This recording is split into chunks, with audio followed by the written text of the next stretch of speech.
Mangwanani akanaka muri esungano regai nditende Ishe Jesu Kristu semushumiri vatipa zuva rinonzi nhasi riri zuva rerumuko rwavo, zuva ravakamuka kubva kwavakafa mushure mekunge vatambudzikira vhangeri ravo pamuchinjikwa. Aleluya, aleluya. Zuva ranhasi ndine semoni yakanaka zvikuru, semoni inotsanangura kana kubudisa pachena kuti Satani sei achinzi Antichrist. Satani sei achinzi Antichrist, uye inobudisa pachena kuti vari vaSatani vanhu vakaita sei. Inobudisa zvepachena kuti vari vaSatani, vari vaAntichrist, vari vaAntikristu vanhu vakaita sei, ichechi yakaita sei. Aleluya. So nhasi ndo zvatiri kudzidza. Sei ndauya nesemoni yakadaro? Inotibatsira kuti isu vakatenda kuna Kristu tinge tichiziva panotangira nekugumira vhangeri raKristu rekunamata. Tinge tichiziva panotangira nekugumira zvaKristu, zvoita kuti timire pane zvaKristu chete kusvika kutongwa kuchiuya. Tisazosanganisa zvaKristu nezvaAntikristu, nekuti kungosanganisa zvaKristu nezvaAntikristu nezvari kutongwa atiwani korona totokanda kudziva remoto. Aleluya. Kristu haasanganiswi nezvinhu zvisiri zvake. Kristu haasanganiswi nezvinhu zvisina nebasa. Vhangeri raKristu rinonamatwa kadaro nekuti rakadaro rakatokwana. Tikazongorisanganisa neraAntikristu, tikangozorisanganisa zvimwe zvisina nebasa, mweya yedu ichasvikirwa nezuva rekutongwa yakabata zvisina nebasa, yobva yakanda kudziva remoto. Aleluya. Uye semoni yanhasi ichabatsira avo vasingazive kuti vhangeri raSatani rakamboita sei, uye Satani wacho akamboita sei, zvoita kuti vakwanise kunongedzera kuti izvo zvakadai izvo hazvisi zvaKristu. Vhangeri rakadai iro haringava raKristu, raKristu ndeiri. Zvajeka kudaro zvinobva zvaita kuti vachiuya kuna Kristu votenda vhangeri rechokwadi raKristu. Sezvatinoona zvichiitika paActs chapter 2, Peter asparidza vhangeri raKristu rakakwana. Vanhu vakabva vatanga kuziva kuti mamwe ose haasi aKristu akadai. RaKristu ndo iri raparidzwa naPeter, ndokubva vatendekera kuvhangeri rakanga raparidzwa naPeter raKristu, vanhu ndokuponeswa. So kuti Antichrist zvinomborevei? Muchaona kuti nechirungu Antichrist zvinoreva kuti rebelling, zvinoreva kuti denying, zvinoreva zvakare kuti opposing Christ. Neshona zvazvinongoreva kuti Antikristu zvinoreva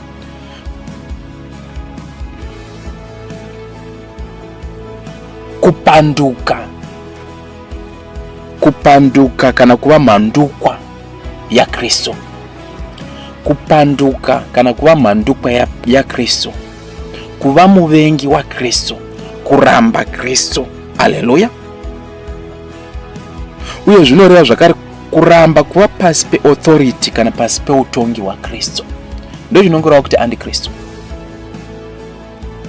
So Satani anopiwa zita iri rekunzi Antikristu nemhaka yekuramba kuva pasi peauthority yaKristu, nemhaka yekuramba kuva pasi peutongi hwaKristu. Nokuti Kristu ndo mamboka wekingdom weheaven, kingdom yechokwadi no heaven. Tsamba idzodzo takadzibata, semoniyo takaibata, inobudisa pachena kuti Kristu ndo akaitwa mambo wekingdom yechokwadi yeheaven naMwari. Paya paanomuka kubva kwavakafa okwira kudenga, mukaenda kuna Mark 16:19 muchatonoona kuti Kristu anobva anogara kuruoko rworudyi rwaMwari. Makaverenga Philippians chapter 2 muchabva maona kuti Kristu akabva aitwa mambo wemadzimambo, kuti chese chine mabvi chipfugamire Kristu kudenga nepano panyika. Aleluya. Kristu ndo akaitwa mambo weheaven, uye ndo akaitwa mambo weNew Testament church iri pano panyika. Aleluya. So ndo anopfugamirwa kudenga uko, uye ndo anopfugamirwa nevari muchechi yake. Uye pasi penyika Satani akapiwa mutemo kuti kana angosangana naKristu anotomuti igwa anofanira kumupfugamira. So Kristu ndi mambo. Aleluya. So Satani anobva apiwa zita rekuti Antikristu nemhaka yekuramba kuva pasi peauthority yaKristu. Ndo zvaari. So ticharonda matsamba kana magwaro anobudisa pachena kuzvokwazvo Satani paanozopiwa zita rekuti Antikristu yakanga iri nyaya yekuramba kuva pasi peauthority kana pasi peutongi hwaKristu. Isaiah chapter 14 verse 10 kusvika pa15. Haleluya. Ivo vose vachapindura vachiti kwauri, so Satani ndiye ari kutaurwa nezvake. Zvikanzi vanhu vose vachapindura kuna Satani vachiti, newe usina simba sesukani, iwe wafanana nesukani. So vachatanga kuona Satani uya akanga ambori nesimba asina simba. So vakutonetseka vakutomubvunza kuti iwe hausinawo simba sesukani. Zvafamba sei? Kuzvikudza kwako kwakaderedzwa kusvikira paSheol. Sheol inongoparidza kuti grave, Sheol inoparidza kuti grave kana kuti guva, inoparidza zvakare kuti gomba, inoparidza zvakare hell, inoparidza zvakare lake of fire. Sheol inoparidza zvinhu zvese izvozvo. Zvikanzi kuzvikudza kwako kwaderedzwa kusvikira paSheol. Akanga achitombozvikudza munhu. Satani akanga achitombozvikudza. Lucifer akanga achitombozvikudza. Asi kuzvikudza ikoko kwakazoderedzwa mushure mekunge aita sei? Ticharonda kuti kwakazoderedzwa mushure mekunge aita sei. Hanzi kusvikira kuSheol, kusvikira kuhell, kusvikira kulake of fire kuderedzwa ikoko, nekuti hell, lake of fire iri pasi. So Satani akanga tombori kudenga kuna Mwari. Paanokandirwa pano pasi achiendeswa kuhell, nezuva rekutongwa zoendeswa kulake of fire, ndokuderedzwa kwacho ikoko. Akabviswa mukukudzwa kuva kupi? Kuva kuheaven. Akanga tombori kuheaven Satani. Panokandwa kuhell ndokuderedzwa. Mune zuva rekutongwa pachakandwa kulake of fire, kudai kuramba achideredzwa ikoko. Haleluya. Nokurira kwoudimbwa hwako, honye dziri pasi pako nehonye dzinokufukidza. Tarisa Satani nemhaka yekuti ndiwe pasi, honye dzinomufukidza. Ndava chaiswa mumuguva kachinoora chotoita honye. So Satani ndo baba vezvinhu zvinoora. Saka muchiona Satani achithrive pazvinhu zvenyama. Saka wakauya kuna Kristu pana Matthew chapter 4 akamuti ndinamate ndikukupa kingdom zvinhu zvese zvepano panyika, nekuti ndakapiwa simba pazvere, zvakapiwa mandiri. Satani anothrive pazvinhu zvenyama. Saka muchiona chechi isati yaponeswa, chechi isina vhangeri raKristu, inenge ichingoparidza zvinhu zvenyama. Muhammad ngaanamatwe. Muhammad munhu wenyama akatofa akaora. Ngatinamatei Johani, ngatinamatei Mozisi. Johani vanhu venyama vakatofa vakaora, vakatoita honye. Vanoparidza mavhangeri prosperity gospel, bata marriage yako, bata mari yako, bata zvinhu zvinoora zvinoparara. Vanoparidza nhombo, vanoparidza ma-anointed products vachiti vatadzi vavimbe kuzvinhu izvozvo pachinhambo chokunovimba kuna Kristu anorarama nekusingaperi. Chechi kana ine vhangeri raSatani, kana ina Satani, inoparidza zvinhu zvinoora. Haiparidzi chinhu chisingaori, rinova vhangeri raKristu, noti Kristu ndiye asingaori, ndiye akamuka nezuva retatu akararama nekusingaperi, ndo ari kurarama nekusingaperi. Haleluya. So Satani anothrive kana kuti anorarama pane zvinhu zvinoora. Saka muchiona chechi kana ina Satani mairi, haikwanisi kuparidza vhangeri rinorarama nekusingaperi anova Kristu. Inoparidza mavhangeri anoora. Ndo chibaba chacho, ndo zibaba racho rezvinhu zvinoora. Haleluya. Haleluya. Haleluya. Haleluya. Haleluya. Chechi ikangosikirwa naSatani inotanga kuparidza mavhangeri anosemesa Mwari. Ndava chaora chinosemesa. Inotanga kuparidza mavhangeri ehonye anosemesa Mwari. Haleluya. Kristu anorambwa, anova uya akatambirwa naMwari, anova uya anotambirika kuna Mwari. Yotanga kuparidza zvimwe zvisinei naMwari, zvisingagoni kutambirwa naMwari, zvinosemesa Mwari. Vanhu vosvikirwa nezuva rekutongwa mweya yakagukira mavhangeri anosemesa Mwari, vokandwa kudziva remoto. Ndo basa raSatani iro. Haleluya. Haiwa wasiku uchibva kudenga, iwe nyamasase kana iwe Lucifer.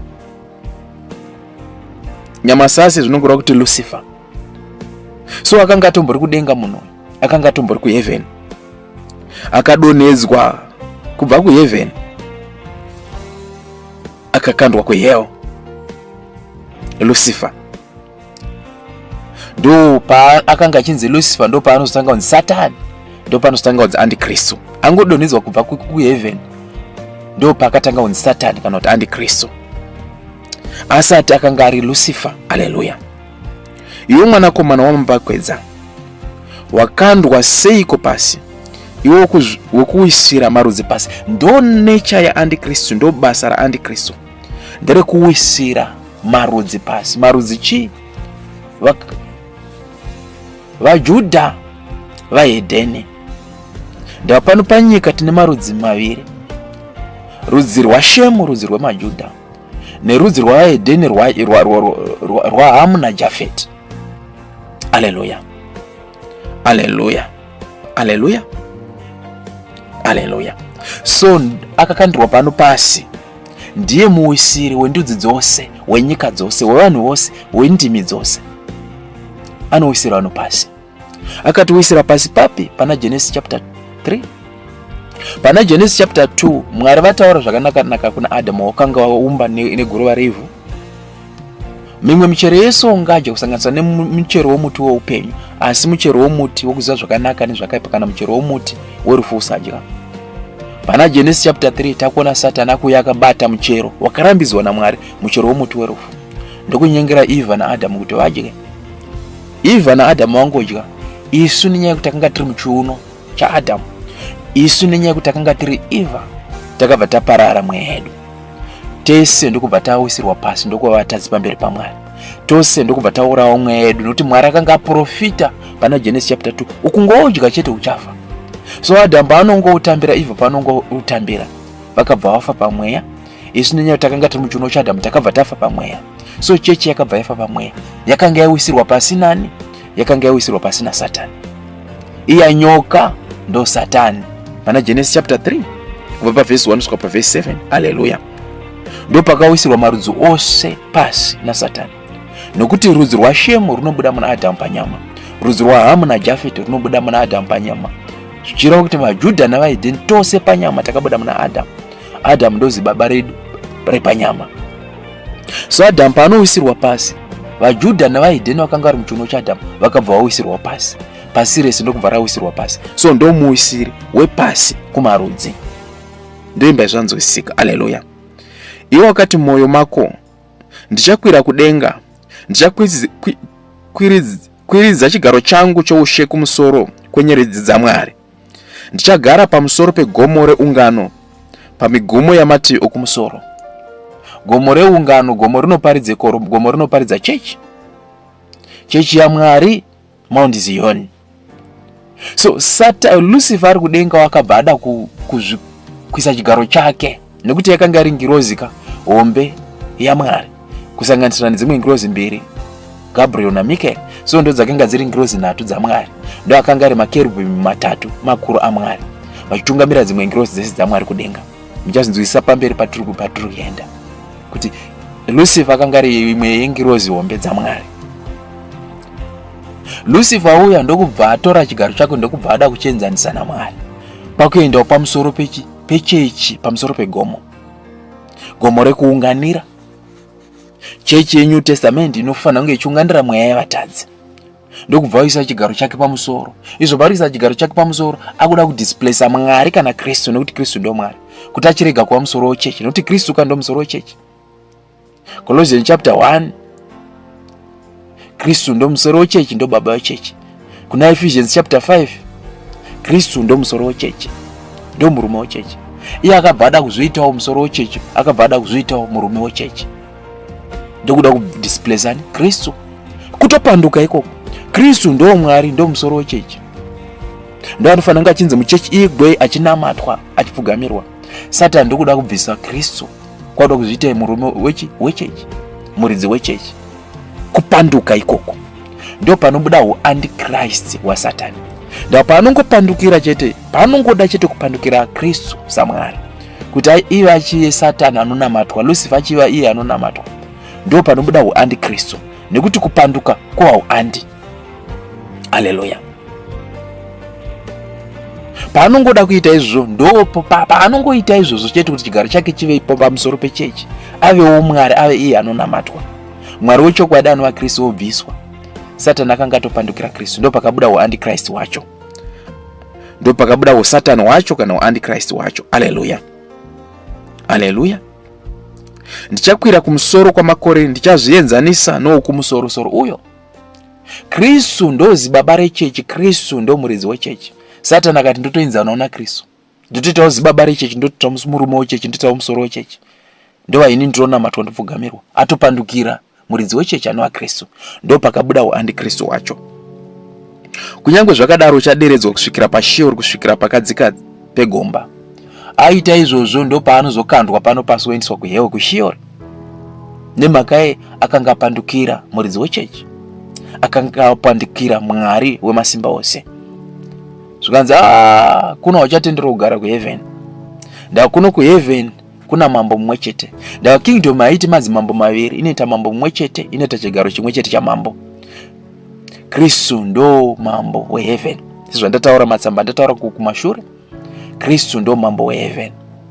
Zvikanzi uchakwanisika yo kurarama uri kuno, nekuti uda kuita umwe mambo, uda kupikisa umambo, watopikisa umambo wa Kristu chikandi chienda pasi, ndo pakakandwa pano panyika. Mushure mekunga apandukira Kristu, ndo pakabuda uandikristu wake. Saka Satani achinzi antichrist. Haleluya, haleluya, haleluya. Muchamuona ndo zvakaita izvi zvakaita kuna Isaiah zvokuda kuisa chigaro pamusoro pegomo, ndo zvakaita futi kuna Matthew chapter 4. Ndo drama rakaita futi pano yaKristu pano panyika. Drama iro rakaridzokorera pano panyika, ariita kudenga akaridzokorera futi pano panyika. Haleluya. Matthew chapter 4 verse 5 tosvika ku11. Zvino Diabolos akamuisa muguta dzvene, akamuisa pachiruwi chitemberi mushure menge Kristu apedza kubhabhatidzwa naJohani Mubhabhatidzi, ndokubva apinda murenje ndokutsanya mazuva 40 usiku, mazuva 40 masikati nemausiku, 40 days akatsanya. Satani ndokubva auya kuna Kristu ndokumuedza. Anoita sei? Verse 5.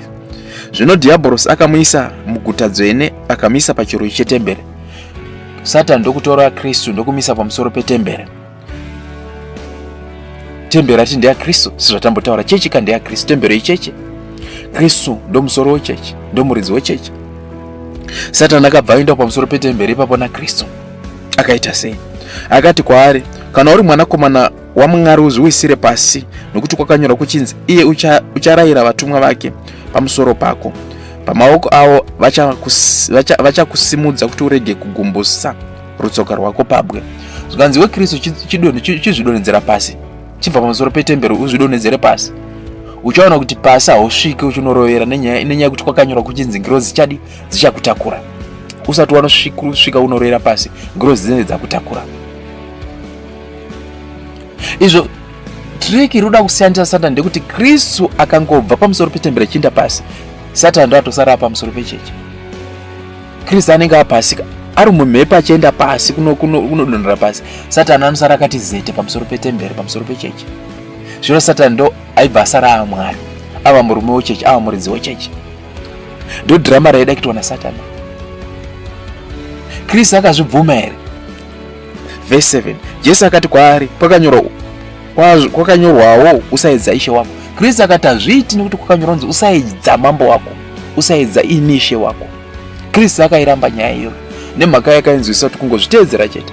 Satani ndo anobva asara ari murume wechechi, ndo anobva asara ari muridzi wechechi, ndo anobva asara ane chigaro chekutungamira chechi. Satani achiita izvo akanga achitopandukira Kristu. Saka Kristu akaramba kuti izvo hazviitike kwandiri, ini ndini ndicharamba ndiri pamusoro pechechi, ndini ndicharamba ndiri murume wechechi. Ndo panobva uandikristu waSatani iwowo. Achitoita izvozvo Satani akanga achitopandukira Kristu, ndo uandikristu wacho. Haleluya. Verse 8.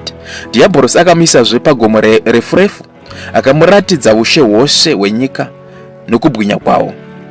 Satani ndokubva atora Kristu ndokunomuisa pamusoro pegomo refu. Gomo tatinoparidza rinoparidza chechi. Ndokubva amuratidza upfumi hwese hwepano panyika, mamainzi egoridhe, migodhi yemadiamonds, mota dzakanaka dzinodhura, dzimba dzakanaka dzinodhura, makambani mazhinji ane mukurumbira. Kristu akaratidzwa zvikanzi china Satani akati kwaari, izvi zvose ndichakupa kana ukawira pasi ukandinamata. Zvikanzi kawana kwanga uzvidonhedzera pasi pegomo rino bedzi, wondinamata, wondipfugamira, zvinhu zvose zvipfuma esei panyama ndichakupa. Izvo Kristu paanongobva pamusoro pegomo achienda pasi kuti zvaise zvapromiswa naSatani anga achizviwana, Satani ndiye anenge asara apa pamusoro pechechi, ndiye anenge asara ari pamusoro pegomo, ndo akutonamatwa, ndo atova murume wechechi. Kristu asisiri. Haleluya. Kristu anozvibvuma here? Ipapo Jesu akati kwaari, ibva Satani, nokuti kwakanyorwa kuchinzi, namata Ishe Mwari wako umushumire iye oga. Kristu ndokubva atanga kutopopota. Zvanzi ibva padhuze nini, ibva pandiri, ibva pagomo rino. Nokuti kwakanyorwa kunzi Ishe Mwari wako ndooga anonamatwa. Kristu handi ndo Lord here, ndo Mwari izvo. Kristu ndo Lord, ndo Mwari. So Kristu ndo Ishe futi waSatani, ndo Mwari waSatani. So Satani aifana kuramba ari submissive, Lucifer aifana kuramba ari submissive, aifana kuramba achinamata Kristu, achipfugamira Kristu. Ndo zvakanyorwa mumagwaro. Asi apa Satani ndo akanga ada kuchinjanisa tsoro kuti iye asara ava iye anonamatwa, osara iye ava pamusoro pegomo, Kristu asiri pamusoro pegomo. Kristu ndokubva aramba akaziva kuti chechi ndakangobva chete pamusoro pegomo, chechi inosara mumaoko aSatani. Satani ndiye anosara amuvhangeri rechechi. Nezuva rekutongwa richiuya hakuna munhu anoponeseka, marudzi ose aponeswe. Haleluya. Kristu akaramba akati kuti paive nevanoponeswa nezuva rekutongwa, ndinofanira kuramba ndiri murume wechechi, nokuti ndo zvakanyorwa mumagwaro kuti ndindironamatwa. Zvino dhiabhorosi akamurega. Dhiabhorosi Satani uya ndokubva abva pamusoro pegomo ndokusiya Kristu ari pamusoro pegomo.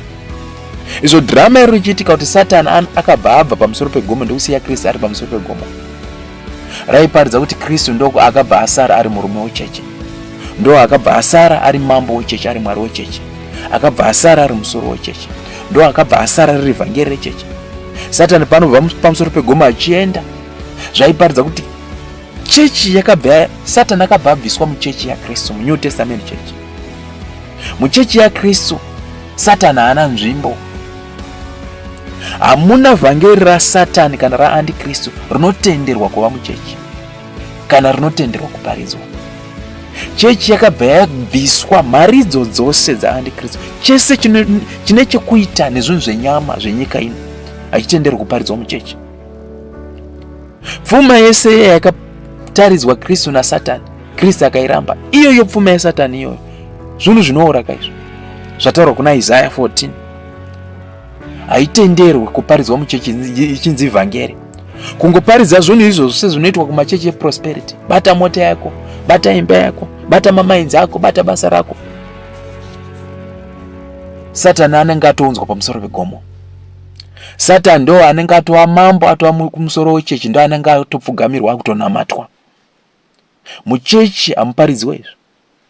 Muchechi munoparidzwa Kristu semusoro wechechi, semurume wechechi, sevhangeri rechechi, samambo wechechi. Hakonai mushumiri, saka kuita mota kwakaipa here? Kuita migodhi yemaminerals kwakaipa here? Kuwana basa kwakaipa here? Kunamatira mumarriage kwakaipa here? Kwakaipa. Uye kuita zvinhu izvo hakuna kuipa. But zvinhu izvi kuti uve nazvo kwakapiwa mutemo naMwari, unotedzera mutemo waMwari. Kuna Genesis chapter 3 verse 17 kusvika 19, unoita sei? Unodikitira, unoshanda. Adhamu akapiwa mutemo wokushanda. Isu vana vaAdhamu katakanga tiri muchiuno, Adhamu achipiwa mutemo. Patakazvarwa pano panyika, panyama, nekuti tiri panyama pari zvinhu, mutemo uyu takazvarwa nawo wepanyama, tofanira kudikitira kana tichida kuva nezvinhu zvepanyika ino. Zvinhu zvepanyika ino zvenyama hazvifanira kunge zvichiuya mupapulpit, zvinotoshandirwa. Shanda. Iwe chousingadi kushanda kaiwo, chousingadi kumuka mangwana chinotsvaga basa, chousingadi kumuka uchikwira nekudzika uchishanda kuti uine zvinhu zvenyika chaunoda kuti zviuye kuburikidza nekuparidzwa papulpit hauna kukwana. Zvinhu izvozvo kange zviuye kuburikidza nekuparidzwa papulpit zvatova zvaandikristu, chava chinyangadzo. Vachechi inenge yakutopfugamira andikristu inenge yakutonamatira andikristu. Zvinhu zvinongoshandwa, hazvitombodi kuvhurirwa mavhesi, hazvidi kuvhurirwa mavhesi. Aleluya, aleluya, aleluya, aleluya.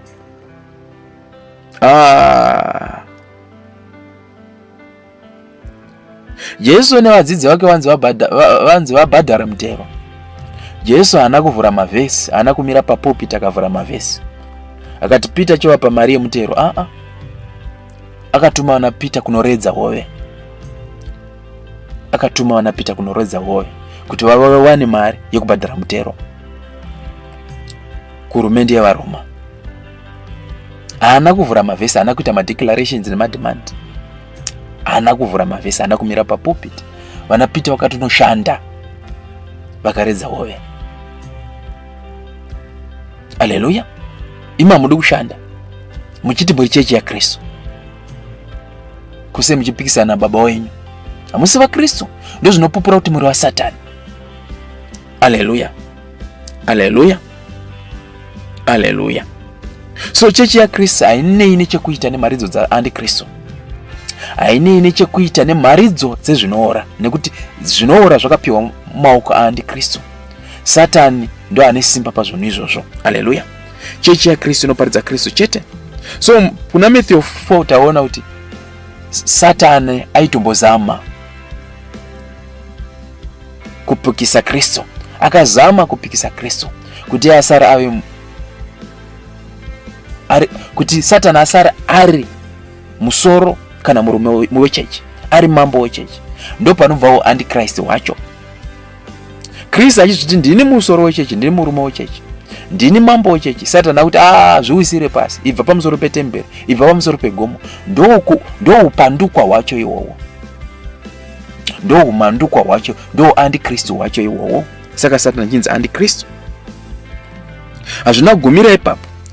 Tikaenda kutsamba yaEzekiel, aleluya, tichaona zvakare Satani achipandukira Kristu. Ezekiel chapter 28, aleluya, verse 11 kusvika ku18. Verse 11. Zvino shoko raJehovha rakasvikazve kwandiri richiti, mwanakomana womunhu, itira mambo weTire murayiro. So Satani akabva afananidzwa nemambo weTire, nemambo weTire. Aleluya. Itira mambo weTire mariro, uti kwaari, zvanzi naIshe Jehovha, iwe wokuisa chisimbiso chako pachiyero, uzere nouchenjeri wakakwana pakunaka. Wakanga uri paEden, mumunda waMwari. Wakanga wakafukidzwa namabwe anokosha amarudzi ose anoti sadio, topasi, onyx, jasper, emerald. Ngoma dzako nenyere dzako dzakanga dzakaitwa nendarama mukati mako, dzakatwa ndarama mukati mako. Zvakagadzirwa nezuva rokusvika kwako. So muchaona kuti gomo raMwari riri kutaurwa nezvaro. Eden ungori mumvuri weheaven. So Lucifer pakutanga akanga tombori mugomo raMwari, nekuti Lucifer airaramira kuheaven kuna Kristu anova Mwari, ndokwaairaramira. Ende muchaona kuheaven makaverenga tsamba yaRevelation, ndokuno kubwinya. Maminerals ese anga achitaurwawo, nekuti maminerals anongoparidza umwari, anongoparidza kubwinya kana umwari, aimirira kubwinya kuri kuheaven. So tikaverenga tsamba yaRevelation ndo patinoona kubwinya kuri kudenga kwakaonekwa naJohn. So pakutanga Lucifer akanga atomborarama munzvimbo yekubwinya ine umwari wose kuheaven. Ndoko akanga achitomborarama iri imwe yengirozi dzaMwari. Iwo akanga uri kerubi rakazodzwa. Kerubi inoparidza ngirozi hombe, machief angels aMwari. So pangirozi hombe dzaMwari nhatu, Lucifer akanga atori weimwe yacho, iye Lucifer, Gabriel na Michael. Rakazodzwa. Lucifer akanga atori kerubi yaMwari yakazodzwa ine kupenya, raifukidzira areka. Ko muchaona panozounzwa areka pano panyika, areka ndiye yairarama mutemberi yaMwari. Areka yairarama kamutemberi yaMwari, ende areka yairarama mutemberi yaMwari pakati pemaJudha. Yakanga ine makerubhi maviri akafukidzira areka iyoyo. So Lucifer, areka isati yasara, chechi isati yasara, kana kuti areka isati yasara yakafukidzirwa nemakerubhi maviri, yakanga itombori nemakerubhi matatu. But painozonzi ichivakwa pano panyika areka ichiswa mutemberi yevaJudha panyama, areka yakanga yasara yani ngirozi mbiri, Gabriel na Michael, ndo wakanga wasara wafukidzira areka yaMwari. Areka inoparidza chechi. Gabriel na Michael ndo wakabva wasara wafukidzira chechi yaMwari. Nemhaka yei Lucifer akanga adzimba, asi pakutanga akanga akatombofukidzirawo chechi yaMwari, New Testament chechi. Nemhaka akanga achiri ngirozi yaMwari tsvene, akanga achiri ngirozi tsvene yaMwari. So chechi pakutanga yakanga ye New Testament ya Kristo yakanga yakatombofukidzirwa nemakerubhi matatu. Lucifer iri imwe kerubhi yacho.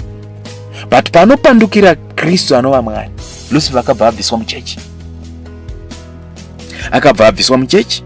Chechi ndokusara yane makerubhi matatu, kana makerubhi maviri rather, kana ngirozi mbiri, Michael na Gabriel. Haleluya. Ndikakugadza ukava pamusoro pegomo dzvene raMwari. Akatombogadzwa kuva pamusoro pegomo dzvene raMwari munhu uyu, sengirozi yaMwari. Waifamba pakati pamabwe omoto, achifamba muchechiso. Wakanga wakakwana panzira dzako, akanga akakwana panzira dzake Lucifer. Asina kana chakaipa chaionekwa maari, chaingoonekwa maari utsvene, seutsvene huri muna Gabriel, huri muna Michael. Nekuti kuheaven hakuna chisiri chitsvene chinotenderwa kurarama ikoko. So pairaramira kuheaven ari Lucifer, akanga ari mutsvene.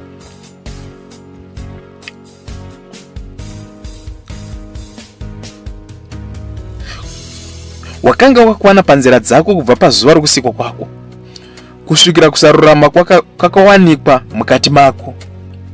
Kusarurama ndokubva kwazowanika mukati make. But achisikwa naMwari sengirozi yaMwari, ndokuiswa muheaven, ndokuiswa muchechi yaMwari, New Testament chechi, akanga akarurama.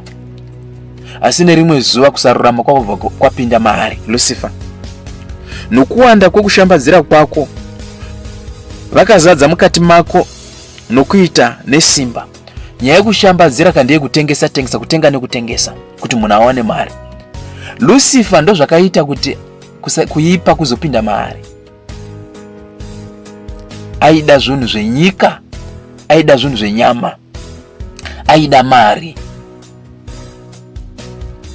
Ndokutanga kuita zvokutengesa zvokutenga nekutengesa. Mukuda zvinhu zvenyama izvozvo, kuipa ndokubva kwapinda maari. Nokuti akatanga kuchiva zvinhu zvese.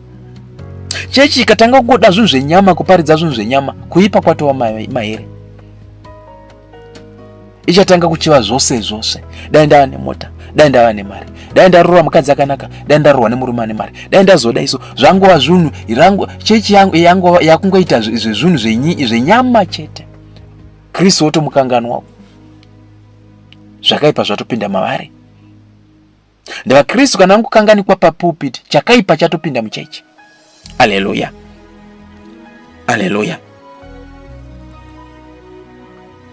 Ukatadza naizvozvo ndakakudzinga pagomo raMwari, ndichiti uri chinhu chinomurwa. Lucifer angotanga kuita zvekutenga nekutengesa. Akutanga kungochiva zvenyika ino. kuipa kwakabva kwatopinda mari ndokubva atukwa naMwari, ndokubva adzingwa naKristu, ndokubva adzingwa naKristu, ndokubviswa pagomo raMwari, ndokubviswa kuheaven, ndokubviswa muNew Testament Church. Paari kudzingwa sekerubhimi yaMwari kana sengirozi yaMwari, kubviswa kwemharidzo dzose dzaandikristu muchechi yaKristu. Muchechi inonzi ndeyaKristu hamuna kana mharidzo dzaandikristu, zvatataura kuna Matthew chapter 4. Paari kudzingwa Lucifer sekerubhimi kasengirozi yaMwari, zvaiparidza kudzingwa kwakaitwa mharidzo dzaandikristu muchechi. Hakuna chaandikristu chinotenderwa kuparidzwa muchechi inonzi ndeyaKristu. Chechi yaKristu munoparidzwa Kristu semurume wechechi, samambo wechechi, semuridzi wechechi iyoyo. Hamuna kana kabandi kaandikristu kanotenderwa imomo. Hamuna chenyama chinotenderwa kuparidzwa muchechi inonzi ndeyaKristu. Sechechi yaKristu takangomira papulpit ndokutanga kuparidza, chipi zvacho chine chekuita nenyama, tinenge tatodzosa kerubhimi yakarambidzwa naMwari kana ngirozi yakarambidzwa naMwari kuti ive muchechi anova Kristu. Tinenge takutodzosa mharidzo anova andikristu. Tinoita kutodzosa mharidzo dzaandikristu muchechi. Tinoita kutodzosa mharidzo dzaandikristu muchechi. Haleluya. Kerubhimi inonzi Satani yakabviswa, inonzi Lucifer yakabviswa muchechi. Zviroti chechi inonzi ndeyaKristu haitenderwi kuparidza rimwe vhangeri risiri raKristu. Mharidzo dzaLucifer, mharidzo dzinodzosa Lucifer muchechi hadzichatenderwa.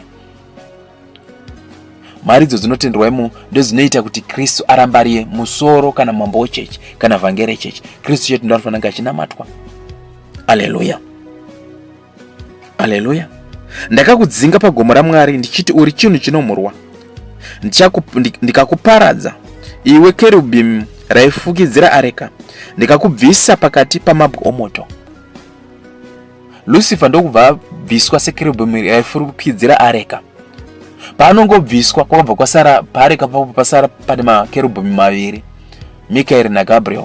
Pabva pasara pamuchechi makabva masara mune ngirozi mbiri, Michael naGabriel, machief angel akafukidzira chechi yaKristu. Iya ngirozi yechitatu Lucifer yakabva yabviswa nemakai yakanga yapandukira Kristu saMwari. Haleluya. Haleluya. Haleluya. Moyo wako wakazvikudza nokuda kwokunaka kwako ndo nature yaandikristu, kuzvikudza. Akapandukira Kristu saMwari semuridzi wechechi, nyaya yekuzvikudza akati ini ndindofanira kunge ini ndiri nani kudarika Kristu. Ndokubva apandukira Kristu, ndokubva ndo antikristu wachewo panobuda zita rekuti antikristu. Paanongopandukira Kristu chete kuheaven muchechi akabva atonzi antikristu, ndokubva adzingwa. Anozvikudza, anozviti akanaka. Haleluya. Ndo nature yavashumiri vaandikristu. Unoona nekuzvikudza.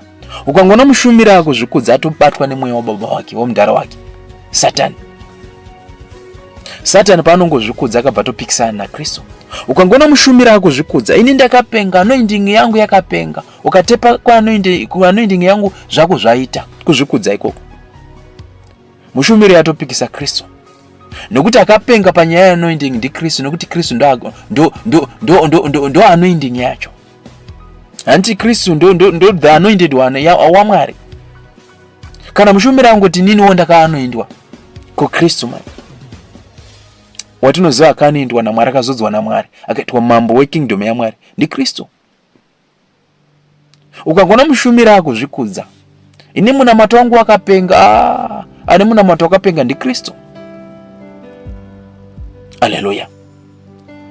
Ungona mushumira kuti ndakapenga chete akuzviparidza, kutopupura kuti ndine mweya wamudhara wangu Satani, nekuti akazvikudza ndi Satani. Angozvikudza akabva adzingwa naMwari.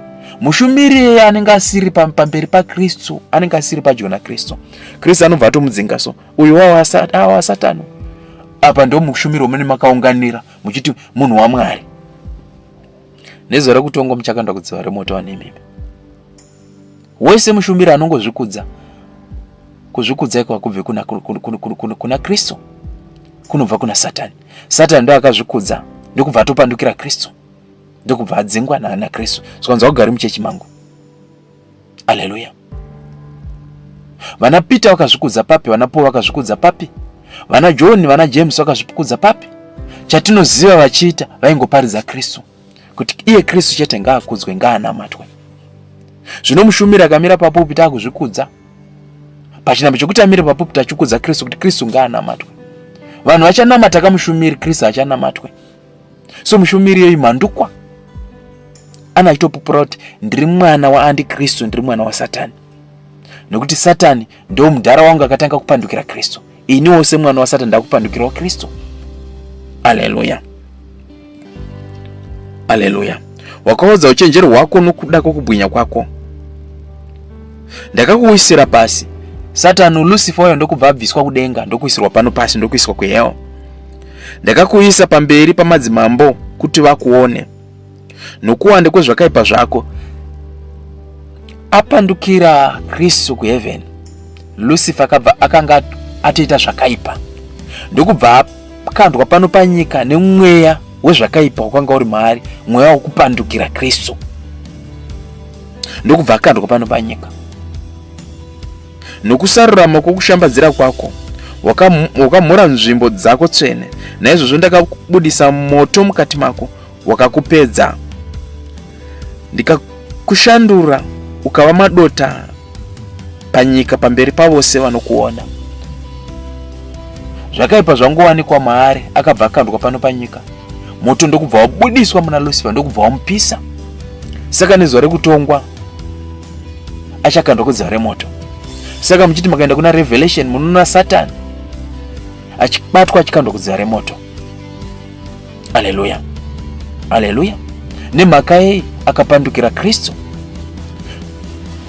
So nenyaya yekupandukira Kristu ndo zvichaita kuti Satani akandwa kudziva remoto nezuva rejudgment, uye ndo zvakaita kuti Satani anzi Antichrist. Zvazvinoreva vose vachanga vari vana vaSatani vanopandukira vhangeri rinonzi Kristu vachanga vachinzo vana Antichrist, nokuti vana vaAntichrist. Kana ukaberekwa nachimuti, uriwo mwana anenge aberekwa nababa anonzi chimuti anenge ariwo mwana wokwachimuti. So vose vanoberekwa naSatani anova Antichrist vanenge variwo vana Antichrist. Haleluya. Zvino Antichrist chibaba chenyu kana baba renyu parichakandwa kudziva remoto, muchasara here muri vapenyu? Mucharega kukandwa kudziva remoto here? Munotokukandwa kudziva remoto. Haleluya. Kuna mudhara wenyu ndo kwamunoenda, kuna mudhara wenyu ndo kwamunoenda. So Lucifer panopandukira Kristu kuheaven, panongoita izvozvo ndo panobuda uAntichrist wacho. Kupandukwa iwowo ndo unomuita kuti anzi Antichrist. Haleluya.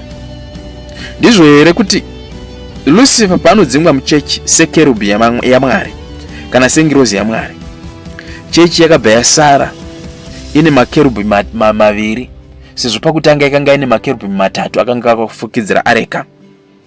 Ndizvo here kuti chechi yakasara ine makerubhi maviri. Exodus chapter 25. Exodus chapter 25 verse 18 kusvika paverse 22. Haleluya. Tuone kuti areka yakazosara ine makerubhi maviri here, yakazosara ina Mikaeri naGabriel chete here, kana kuti Lucifer akaramba ari muchechi. Uitewo makerubhi so Mozisi akuzwa nezvokugadzirwa kweareka. Uitewo makerubhi maviri endarama, uaite nendarama yakapambadzirwa pamiromo miviri yechifunhiro chokuyananisa. Ita kerubhi rimwe pamuromo mumwe nerimwe kerubhi pano mumwe muromo. Uite makerubhi pamuromo yacho miviri zvive chinhu chimwe, chifunhiro chokuyananisa. Makerubhi atambanudzire mapapiro awo kumusoro akafukidza chifunhiro chokuyananisa. Haleluya, haleluya. So Mozisi akugadzira areka akanzi paunogadzira areka unozogadzirwa nemakerubhi maviri anenge akavhungamira areka.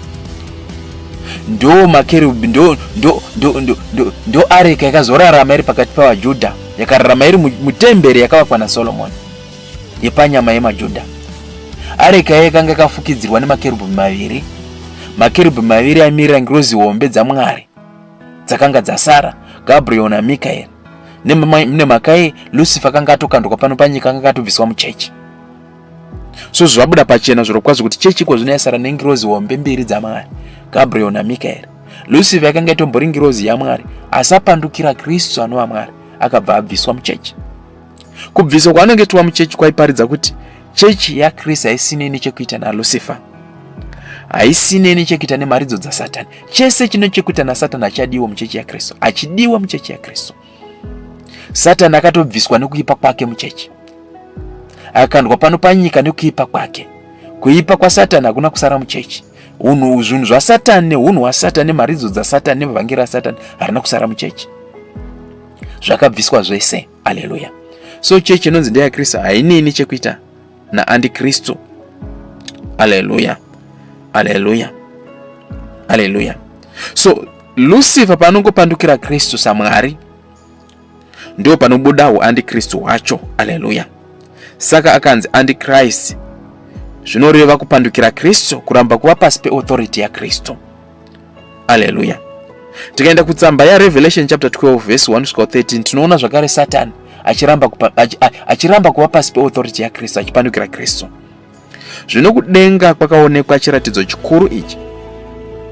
Mukadzi wakanga akapfeka zuva, mwedzi uri pasi petsoka dzake. Mukadzi uyu aingoparidza chechi yeNew Testament.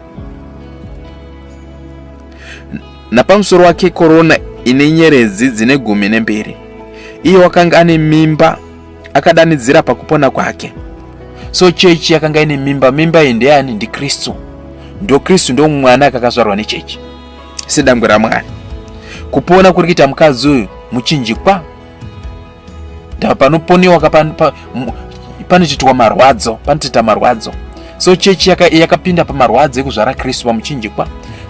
Saka Kristu kuti azovapo nezuva retatu, azomuka kubva kwakafa nezuva retatu, akatanga atambudzika pamuchinjikwa, kuzvarwa kwemwana ikoko, marwadzo enhumbu, achitambudzika pakuzvara kwake. Ipapo kudenga kwakaonekwa chiratidzo ichi. Tarira shato huru. Shato iyi ndiyowani? Ndio Antikristu. Shato huru tsvuku ine misoro 9 nenyanga dzine 10, napamusoro yayo korona 1. Ruminda kana muswe wayo wakakweva chetatu chenyeredzi dzokudenga. Nyeredzi dzingoparidza ngirozi dzekudenga. So nyoka yakaita sei? Yakatora third yengirozi dzekudenga ndokubva yaita sei? Ndokudzikandira pasi, ndokubva yauya nadzo pano pasi. So Satani panouya pano pasi, achikandira pano pasi, anotouya nedzimwe, akatora rimwe simba riri kuheaven ndokubva auya naro pano pasi. So Satani atoriwo nesimba, asi 2/3 yenyeredzi dzakasara kudenga. Kristu ndokabva asara nesimba hombe nekuti akasara nengirozi hombe. So Kristu saka achikurira Satani, nemhaka Kristu ndo ane simba kuna Satani. Satani angori ne3 yesimba, Kristu ane 2/3. Haleluya, haleluya. Shato iyo ikamira pamberi pomukadzi wakanga ozvara kuti iparadze mwana wake kana azvara. Mwana uyu tatanoparidza Kristu.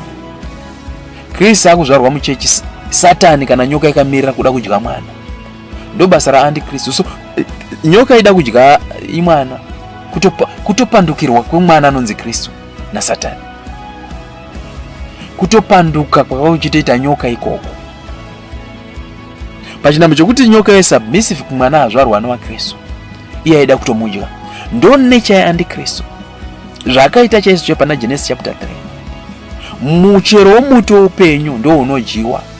Muti woupenyu ndi Kristu. Nyoka ikachiti muchero womuti woupenyu haudyiwi, muchero womuti werufu ndo unodyiwa.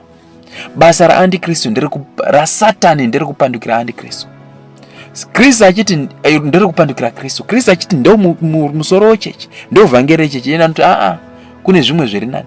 Nombo ndo musoro wechechi, Muhammad ndo musoro wechechi, mvura yepanoirira ndo musoro wechechi, namataimi anoende products Kristu siyanai naye. Imba ine nafounder wechechi Kristu siyanai naye. Imba na spiritual father panyama Kristu siyanai naye. Ndo nature ndo zvaanokonzeresa kuti chechi ite. anoita kuti chechi ipandukire Kristu. Ndo nature yake. So nyoka ida kutodya mwana, nyoka yakanga ichitopandukira mwana. Satani akanga ichitopandukira Kristu. Ndo panobvawo antichrist wake ipapo. Basa rake ndere kupandukira Kristu. Haleluya, haleluya, haleluya, haleluya. Akazvara mwana womukomana, uyo Kristu ndo mwanakomana waMwari, unofudza marudzi ose netsvimbo yedare. Kristu kandi ndo mufudzi wechechera, ndo mufudzi wemarudzi ose, both Jews and Gentiles. Tichabata tsamba inoburitsa pachena kuti Kristu ndo mufudzi wemarudzi ose, kana mufudzi waHedheni navaJudha. Haleluya. Mwana wake ndokutorwa kuna Mwari nechigaro chake choushe. Nyoka yaina kuzokwanisa kuva nesimba rekuparadza Kristu. Nemhaka Kristu akabva atambirwa kudenga naMwari. Saka tichiona Kristu achimuka nezuva retatu, zvaitoparidza kushaya simba kwenyoka kuna Kristu. Amuka kubva kwakafa nezuva retatu, akaona Kristu achienda kudenga kuna Mwari. Pana Mark 16 verse 19.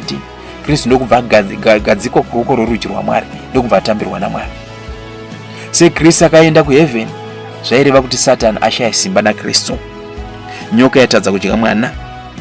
Mukadzi akatizira kurenje paakagadzirirwa nzvimbo naMwari kuti vamuchengetepo mazuva ane churu china 260. Zvino kurwa kwakavapo kudenga.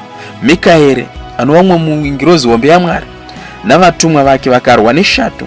Shato ikarwa ina vatumwa vayo. So Satani atori nengirozi dzake. Vakasakunda nenzvimbo yavo haina kuzowanikwa kudenga. Zvino shato huru yakakandirwa pasi. So Mikaeri angorwisana naSatani. Satani akabva ashayirwa nzvimbo kudenga. Zvakanzi nenyaya yekuti wanga uchida kupandukira mwana kaiwo, uchida kudya mwana, uchida kudya Kristu, watopandukira denga. Kana wangopandukira Kristu watopandukira denga, ndo muridzi wedenga. Wangopandukira Kristu watopandukira chechi, ndo muridzi wechechi. Hausina nzvimbo kudenga, hausina nzvimbo muchechi ya Kristu. Zvino shato huru yakandurwa pasi. Satani ndokubva akandurwa pano pasi. So Satani angopandukira Kristu, akanga atopandukira denga, anga atopandukira chechi. Ndo panobuda antichrist wake. Akabvanza hauchakwanisa kuraramira kuheaven, hauchakwanisa kuraramira muchechi ya Kristu. Enda pasi. Paanokandwa pano pasi, kubviswa kwezvose zvine chekuita naSatani muchechi.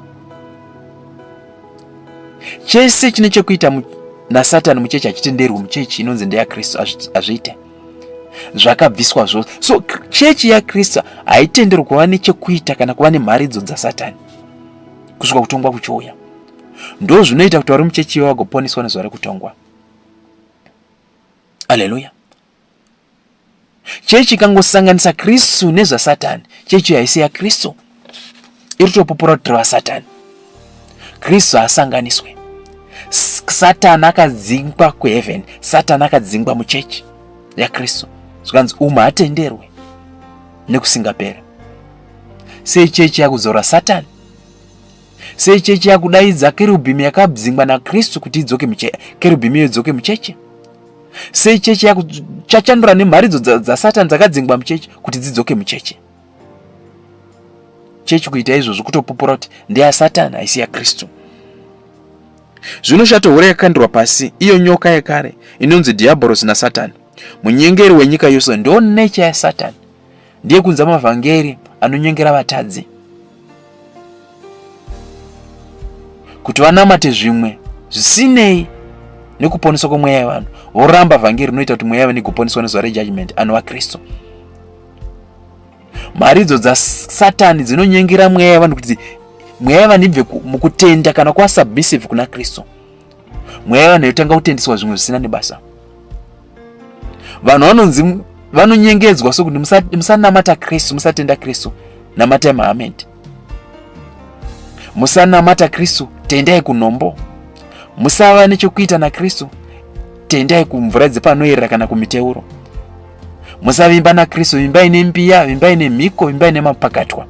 Musavimba naKristu, vimbai nafounder wechechi, vimbai nemuprofita, vimbai na spiritual father. Vanhu votanga kunamata zvinhu zvinoora so vachiramba Kristu anorarama nekusingapera. Maka ndei vanyengerwa naSatani. mweya wa Satani wa baba wavo wapinda mavari. Ndio basa ra Satani muchechi, kunyengera chechi kuti irambe Kristu, ipandukire Kristu. Chechi yotanga kuimba nezvinhu zvinoora zvisina nebasa. Kutongwa kwauya chechi yobva yakandokudzare moto. Haleluya, haleluya. Munyengeri wenyika yose, munyengeri wamarudzi wose. Saka muchionawo vaJudha vachinyengerwawo naSatani. Musatenda kuna Kristu, musavimba naKristu. Vimbai nevhangeri raMozisi, vimbai neSabata raMozisi, vimbai nezvibayiro, vimbai nemaofaringi nematai. Kristu siyanai naye.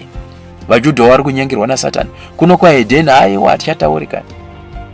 Vanhu vari kuvimbiswa naSatani kuna Mahamedhi, vari kuvimbiswa naSatani kuvadzimu, vari kuvimbiswa naSatani kumombe, kuhinduism, vari kuvimbiswa naSatani kuzvinhu zvepanyama, ma-anointed products, kuprosperity gospel. Vari kuvimbiswa naSatani, vari kunzi naSatani vimbai nenhombo nemiteuro, vanhu vachinzi rambai Kristu. Haleluya. Ndo basa raSatani, ndo basa riri kushandwa naSatani pari zvino. Vese vavimbiswa kuzvinhu izvo vachiramba Kristu, zuva rekutongwa richiuya kukandwa kudziva remoto. Nekuti iye Satani zauti nezuva iri achakandwa kudziva remoto. So ari kudawo vana vekunotsva navo, ari kudawo rudzi rwekunotsva narwo, ari kudawo mhuri yekunotsva nayo, ari kudawo chechi yekunotsva nayo. Saka ichiita kuti mari idzi dzinge dzichizara pano panyika, dzekuramba Kristu, dzekupandukira Kristu. Haleluya,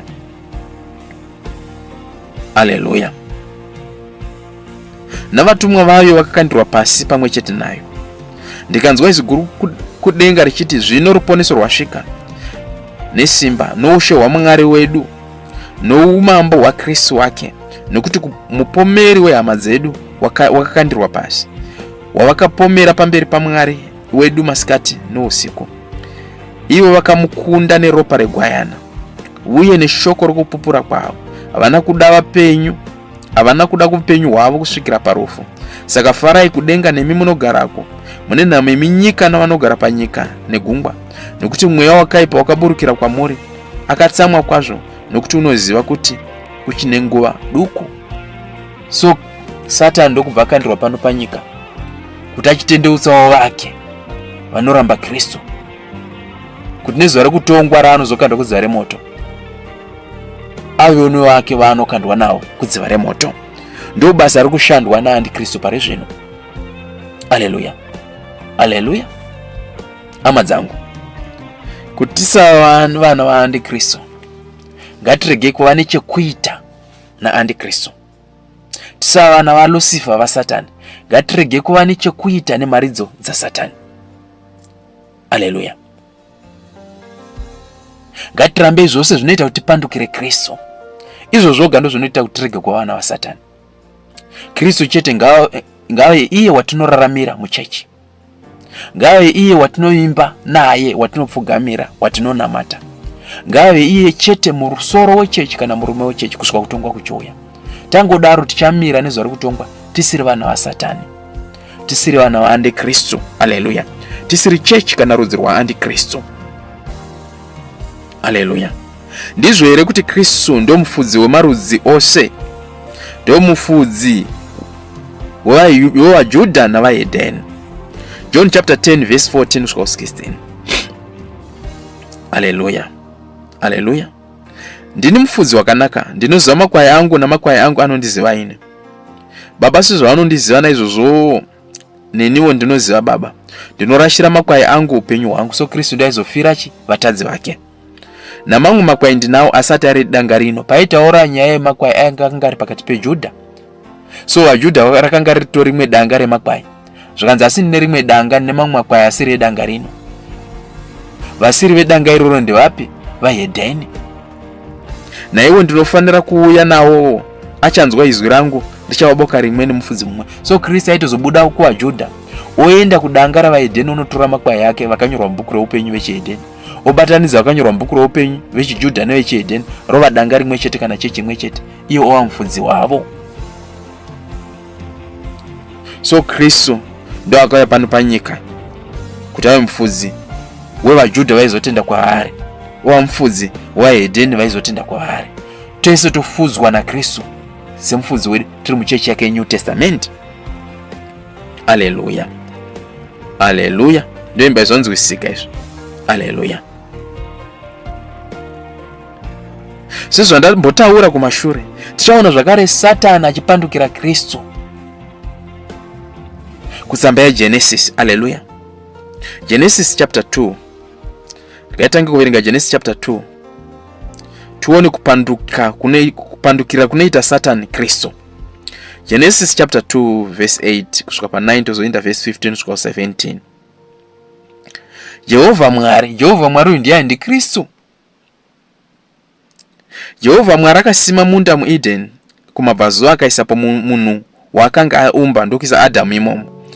Jehovha Mwari akameresa pasi miti yose inofadza yakanaka kudya uye muti woupenyu pakati pomunda. So Kristu anova Mwari akabva azvimeresa sevhangeri mugarden raEden. Muti uyo kana vhangeri chinzi muti woupenyu, ndokubva ameresa umwe muti uye muti wokuziva zvakanaka nezvakaipa, ndokumeresawo umwe muti kana rimwe vhangeri rekuziva zvakaipa, zvakanaka nezvakaipa, kana vhangeri rerufu. Muti uyo uchingomirira Antikristu. So Kristu akabva azviita vhangeri rinopa upenyu, ndokubva asikawo vhangeri rinoparadza mweya yevanhu kana richinge ranamatwa, ndokubva ati kudii Kristu. Haleluya. Aisa mavhangeri maviri mugarden raEden verse 15. Jehovha Mwari kana kuti Kristu akatora munhu akamuisa mumunda waEden kuti aurime nokuuchengeta. Jehovha Mwari kana Kristu akarayira munhu achiti, ungadya miti yose yomunda, asi wokuziva zvakanaka nezvakaipa usaudya.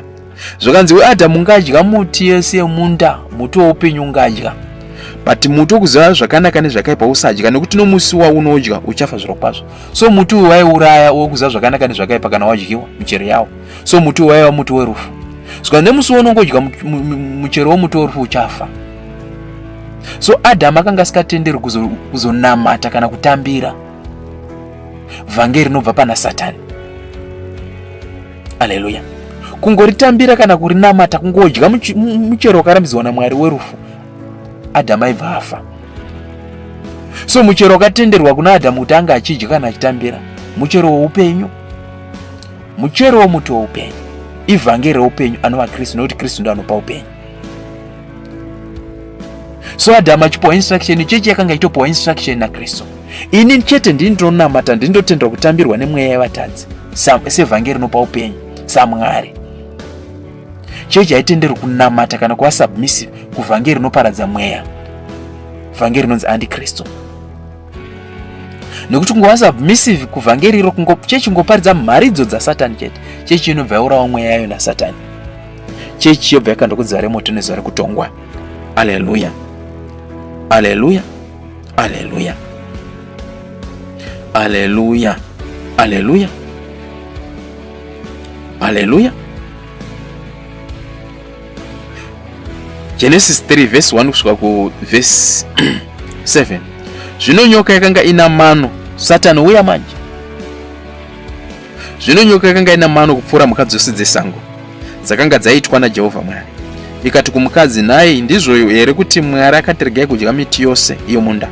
Mukadzi akati kunyoka, tingadya hedu michero yomuti pamunda, asi kana uri michero yomuti uri pakati pomunda, Mwari akati regai kuudya kana kuubata, nokuti kuti murege kufa.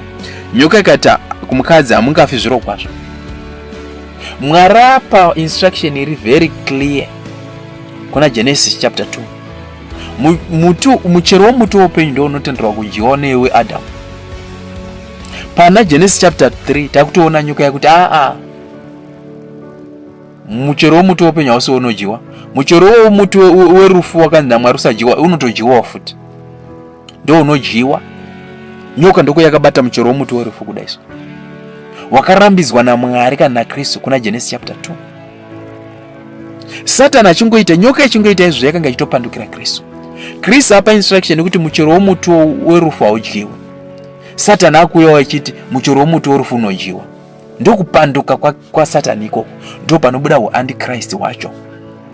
Kristu ati ini ndinonamatwa, Satani akuti Kristu ini ndinonamatwa. Ndo antichrist wa Satani, ndo mabudira awo iwowo. Nekuti ati nyoka ndi antichrist ndi Satani. So nyoka painongouya nevhangeri rakarambidzwa naMwari chiti kana kurambidzwa naKristu chiti iro rinotambirwa, rinodyiwa, nyoka yakanga ichitopandukira Kristu. Ndo panobuda uantichrist wacho ipapo. Nokuti Mwari anoziva kuti nomusi waunodya nawo meso enyu achasvinudzwa, mukava saMwari muchiziva zvakanaka nezvakaipa.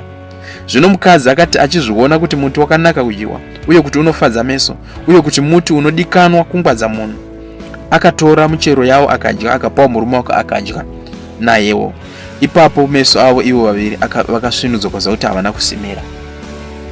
Adamu naEvha vachingodya vakabva vatofa. Kufa kwakanga kusiri kwepanyama, kwaiva kwepamweya. Mweya yakabva yafa, ndokubva vatanga kuti unoziona kuti inga hatina kusimira. Vasati vadya vakanga vasikaoni kushama kwavo nenyama kai, nyama yakanga yakafa, mweya ndo wakanga uri mupenyu. But pavanongodya muchero wakarambidzwa naMwari, mweya wakabva wafa, nyama ndo yakanga yamenyu. Chakanga kuona kushama kwenyama, zvichiparidza kuti mweya yakanga yafa.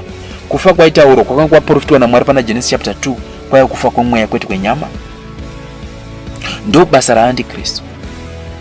Antichrist akapinda muchechi anoita kuti chechi ife pamweya, yotanga kuona zvinhu zvenyama zvinoora zvehonye. Chechi inenge yakupedzera nguva yese kuzvinhu zvenyama. Tarisai Adamu naEvha vakupedzera nguva kuzvinhu zvakanaka nemitumbi yavo. Mitumbi yedu yakashama, tigatore mashizha tivhare vhare. Chechi inenge yanguva busy kutsvaga mashizha ichivhara vhare. Ndoda mota, ndozvinoratidza ndakakomborerwa. Ndoda mansion, ndoda murume ane mari, ndozvinoratidza ndakakomborerwa, ndakanamata. Ndoda mukadzi akanaka, ndozvinoratidza kuti Kristu akafa pamuchinjikwa. Ndoda mainform akanaka, inenge yakungo busy nezvinhu zvenyama.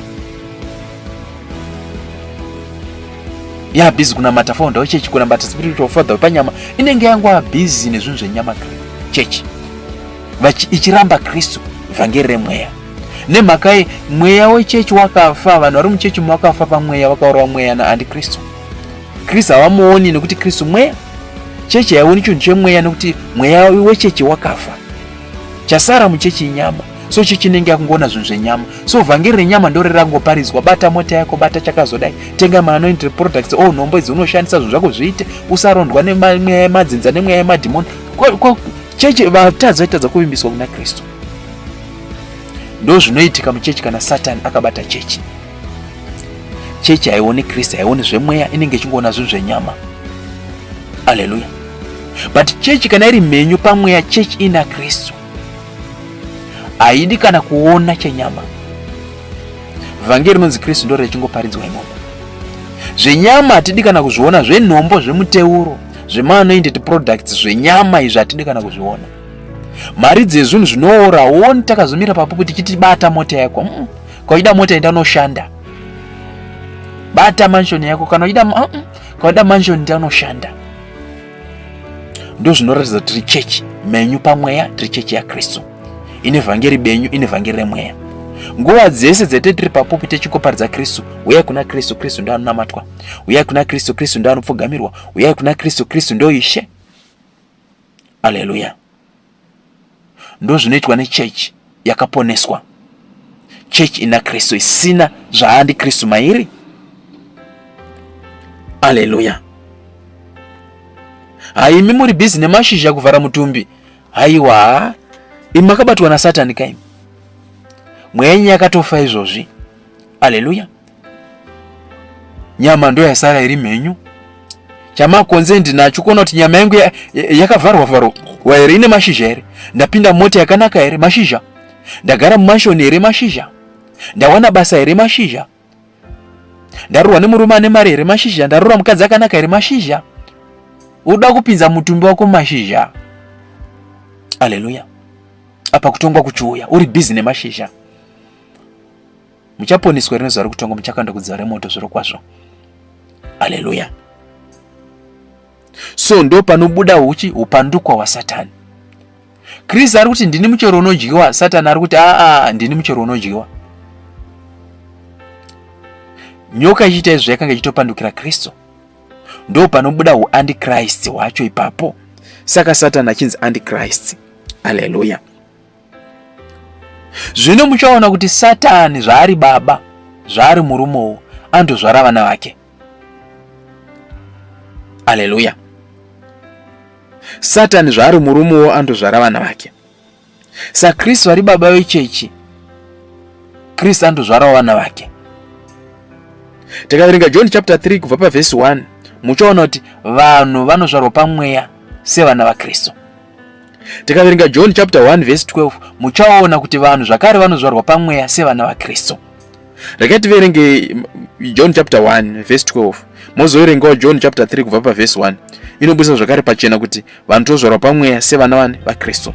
Asi ndokuverenga John chapter 1 verse 12 inotaura kuti takazvarwa pamweya sevana vaKristu. Asi vose vakamugamuchira, vose vakagamuchira Kristu, ichi chinoitika kwaari. Kristu wakavapa simba kuti vave vana vaMwari. Takabva tazvarwa sevana vaKristu kana vana vaMwari. So vose atenda kuna Kristu, agamuchira Kristu sevhangeri, aparidzirwa Kristu, otambira vhangeri raKristu, zvakaitika paActs chapter 2. Vanhu 3000 ivo vakatozvarwa patsva sevana vaKristu, vakazvarwa patsva sevana kana rudzi rwaKristu. Haleluya. Haleluya. So Kristu andozvarawo vana vake vachazoponesa nemusi wejudgment. Ko Satani ane simba here rekuzvara vana vake? Satani anozvarawo vana vake here? John chapter 8 verse 41 kusvika 45. Tione kuti Satani ane simba here rekuzvara vana vake. Andozvarawo vana vake. Handi Satani anozviti murume wechechi, anozviti murume wekare. Saka aida kupandukira Kristu kuti atore chechi. Ane simba rekuzvarawo vana vake. Haleluya. Tikangoona Satani ane simba rekuzvara vana vake, tinofanira kuvaona vana vacho vane unhu hwaSatani. Tizive kuti chechi yaSatani yakazvarwa naSatani inorarama sei, wayana dzaSatani dzinorarama sei, vanhu vaSatani vanorarama sei. Haleluya. Zvoita kuti isu tive vakachenjera tirege kuva chechi kana wayana dzaSatani kana vanhu vaSatani kana vana vaSatani. Haleluya. Haleluya. John chapter 8 verse 41 kusvika 45. Imi munoita mabasa ababa venyu. Kristu akanga achitaura nevaFarisi nevanyori. Zvanzi imi vanyori navaFarisi munoita mabasa ababa venyu. Baba vapi? Vakati kwaari, hatina kuberekwa noupombwe, tina baba vamwe chete, iye Mwari. Zvika nevaFarisi nevaprofita, nevaFarisi navanyori, nevainamata chinamato chaMozisi, zvikanzi isusu baba vedu ndiMwari. So vaitoti nokuti Mwari ndiKristu, vaitoti baba vedu ndimi Kristu.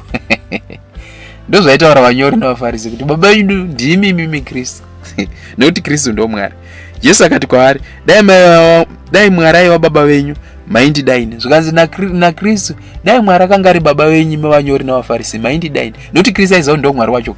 Zvikanzi ini handisini baba venyu. Dai ini ndaiva baba venyu, dai muchitondida izvozvo, dai muchiparidza nezvangu, muchiti mamira papupiti masinagoge yenyu nomutemberi, maiparidza inini. Muchiti kana mandiona mutinhongere matombo, maitondipfugamira mondinamata. Zvino iswo zvino muri kundinhongera matombo, mamira pamapupiti emachechi enyu masinagoge nemutemberi, hamusi kuparidza inini. Muri kuparidza kuti Sabata raMosinga ari namatwe. Pachinhu chokuparidza kuti inini Kristu anova baba wenyu ndinamatwe. So Mwari haasi baba wenyu, inini Kristu saMwari handisi baba wenyu. Nokuti ndakabuda ndikabva kuna Mwari. Zvakana Kristu ndakabuda kubva muna Mwari. Zvoti Kristu ndo Mwari. Kristu ndo Mwari. Handari kuti ndakabuda kubva muna Mwari. Kristu ndo Mwari. Haleluya. So maFarisi nevanyori kana vachiti vana vaMwari vaifanira kunge vachitoti kuna Kristu, igwe ndibaba vedu. Patapa tarisai vari kupikisana. Zvichibuda pachena kuti baba vevaFarisi nevanyori akanga asiri Kristu. Dai akanga ari Kristu, dai akanga achiwirirana pana John chapter 8. So baba vevanyori navaFarisi ndiani? Vanyori navaFarisi vakanga vazvarwa nani? Zvari kupikisa Kristu. Tikangoona chechi chipikisa Kristu, mushumiri achipikisa Kristu, wayana dzichipikisa Kristu, vanenge vazvarwa nani? Vanenge vari vana vani? Ndeva Kristu here saMwari? Reketi tsvake anza. Nokuti handina kuzviuyira ini ndimene, asi ndiye wakandituma. Hamunzwisisi seiko kutaura kwangu? Nokuti hamugoni kunzwa shoko rangu. Imi muri vababa venyu Diabolos. Zvikanzi muri vababa venyu Satani, muri vababa venyu Antikristu. Zvikanzi imi vanyori navaFarisi nevose vari kurambira muchinamata chaMozisi muri vana vaSatani. So chechi yose inoti kana yamira papulpit, kana vashumiri vose, nechechi inoti kana yapinda muchechi haiparidzi Kristu, haipupuri Kristu saMwari, inoti Mahamedhi ngaanamatwe. Chechi iyoyo nevashumiri vechechi vari kutopupura kuti hatisi vana vaKristu anova Mwari, tiri vana vaSatani. Tarisai vanyori nevaFarisi ndovakanga vari vashumiri vemurayiro wevhangeri raMozisi. Ndovakanga vari vashumiri vaiti Kristu anamatwa asiye Mwari harisiro vhangeri.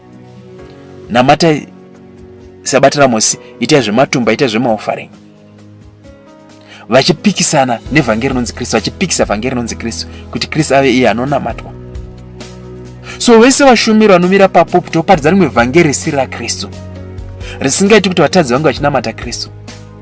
Vashumiri vari kutopupura kuti vana vaSatani, vakabarwa naSatani. Chechi inamata rimwe vhangeri risiri Kristu, chechi iri kutopupura kuti hatisi chechi yaKristu, hatisi vana vaKristu, tiri vana vaSatani. Haleluya, haleluya. Munoda kuita kuda kwakaipa kwa baba venyu. Iye wakanga ari muurayi kubva pakutanga. Kubva pana Genesis chapter 3 ndo Satani anobva auraya imwe yevanhu. Paanonyengera Adamu naEva kuti vanga vachidya muchero wakarambidzwa naMwari, vobva vafa. Isu sechechi takanga tiri muchiuno chaAdamu takabva tafa. Kubva pakutanga pana Genesis pamavambo, nokuti Genesis zvinongora kuti mavambo kana kuti pakutanga. Kubva pamavambo kana kubva kuna Genesis, Satani akanga ari muurayi. Pana Genesis chapter 3 vanhu vese ndokubva vaurawa naSatani. Hamumiri pazvokwadi. Hanzi haamiri pazvokwadi. Pana Genesis chapter 3 haana kumira pazvokwadi Satani. Chokwadi chakanga chataurwa naMwari naKristu anova Mwari pana Genesis chapter 2 ndechekuti muchero womuti woupenyu ndo unodyiwa, muchero womuti werufu haudyiwe. But pana Genesis chapter 3 takutoona Satani akumira achiti muchero womuti werufu wakanzi naMwari haudyiwi, unodyiwa. Ndo basa raSatani, haamiri pachokwadi, aparidzi zvechokwadi. Ndo zvatinoona zvichibuda muvana vaSatani, mune vari vana vaSatani, vashumiri vaSatani, uye chechi yaSatani haimiri pachokwadi.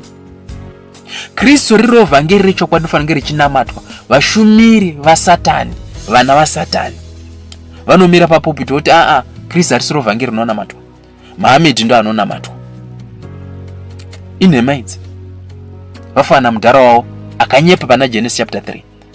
Johani ndo anonamatwa, Mozisi ndo anonamatwa, inhema Kristu ndo anonamatwa. Izvo vakamira patsoka dzamudhara wavo anoreva nhema paGenesis chapter 3. Nhombo ndo dzinonamatwa, muteuro ndo inonamatwa, mapakatwa ndo anonamatwa, founder wechechi ndo anonamatwa, spiritual father panyama ndo anonamatwa, anointed products ndo anonamatwa, inhema Kristu ndo anonamatwa. Izvo vakomana vakamira patsoka dzamudhara wavo pana Genesis chapter 3. Kubva pakutanga, kubva kuna Genesis, baba wavo Satani akanga ari muriwo wenhema. Nazvino hazvishamisi kana tichivaona vachireva nhema vakamira papulpit, vana vamudhara waSatani, baba wavo ndiSatani. Mukaona chechi ichiramba vhangeri rechokwadi rakapiwa kuchechi kuti ringe richinamatwa navaKristu, chechi yoti tonamata Mahamedhi, vari kupupura tiri vana vamudhara, vanorama pazvinhu zvekunyepa, vanorinamata mavhangeri ekunyepa asiri echokwadi. Chechi yoti tonamata Mozisi, tonamata matumba, tonamata sabata, vachiramba Kristu. Tonamata minhombo, tonamata mikaka yemombe, vachiramba Kristu. Musavhunduka. Chechi yoringopupura tiri vana vaSatani. Isu hatinamati vhangeri rechokwadi, tinonamata vhangeri renhema, nekuti mudhara wedu haamiri pachokwadi. Makaenda pana Genesis chapter 3 muchatoona mudhara wedu akanyepa. Ndo akauya nevhangeri renhema, ndo basa redu isusu sevana vaSatani, sevakazvarwa naSatani, tiri mbeu yamudhara wedu, basa redu tine unhu hwamudhara wedu hwokunyepa. So tinorinamatawo vhangeri renhema. Haleluya. So chechi ya Satani hainetsi kuona, havana madhivhangeri echokwadi ano vaKristu. Vashumiri vaSatani havanetsi kuona, havapupuri vhangeri echokwadi ano vaKristu, vanonamata nekupupura zvimwe zvisinei naKristu. Izvo zvoga zvobva zvavabudisa pachena kuti vana vaSatani ava imbeu yaSatani, rudzi rwaSatani, ichechi yaSatani. Nokuti maari hamuna zvokwadi, muna Satani hamuna zvokwadi, nemuvana vake hamuna zvokwadi. Kana achireva nhema, unoreva zvake nekuti ndiye wenhema uye baba vadzo. Satani ndo chibaba chenhema. Kana pese pashama murume afanira achitonyepa, ndo chibaba chenhema. Vana vaSatani vanofanira kunge vachirarama mavhangeri enhema, vanofanira kunge vachipupura mavhangeri enhema, nemhaka vakafanana mudha, vane unhu hwamudhara wavo. Asi ini ndinoreva zvokwadi, hamunditende.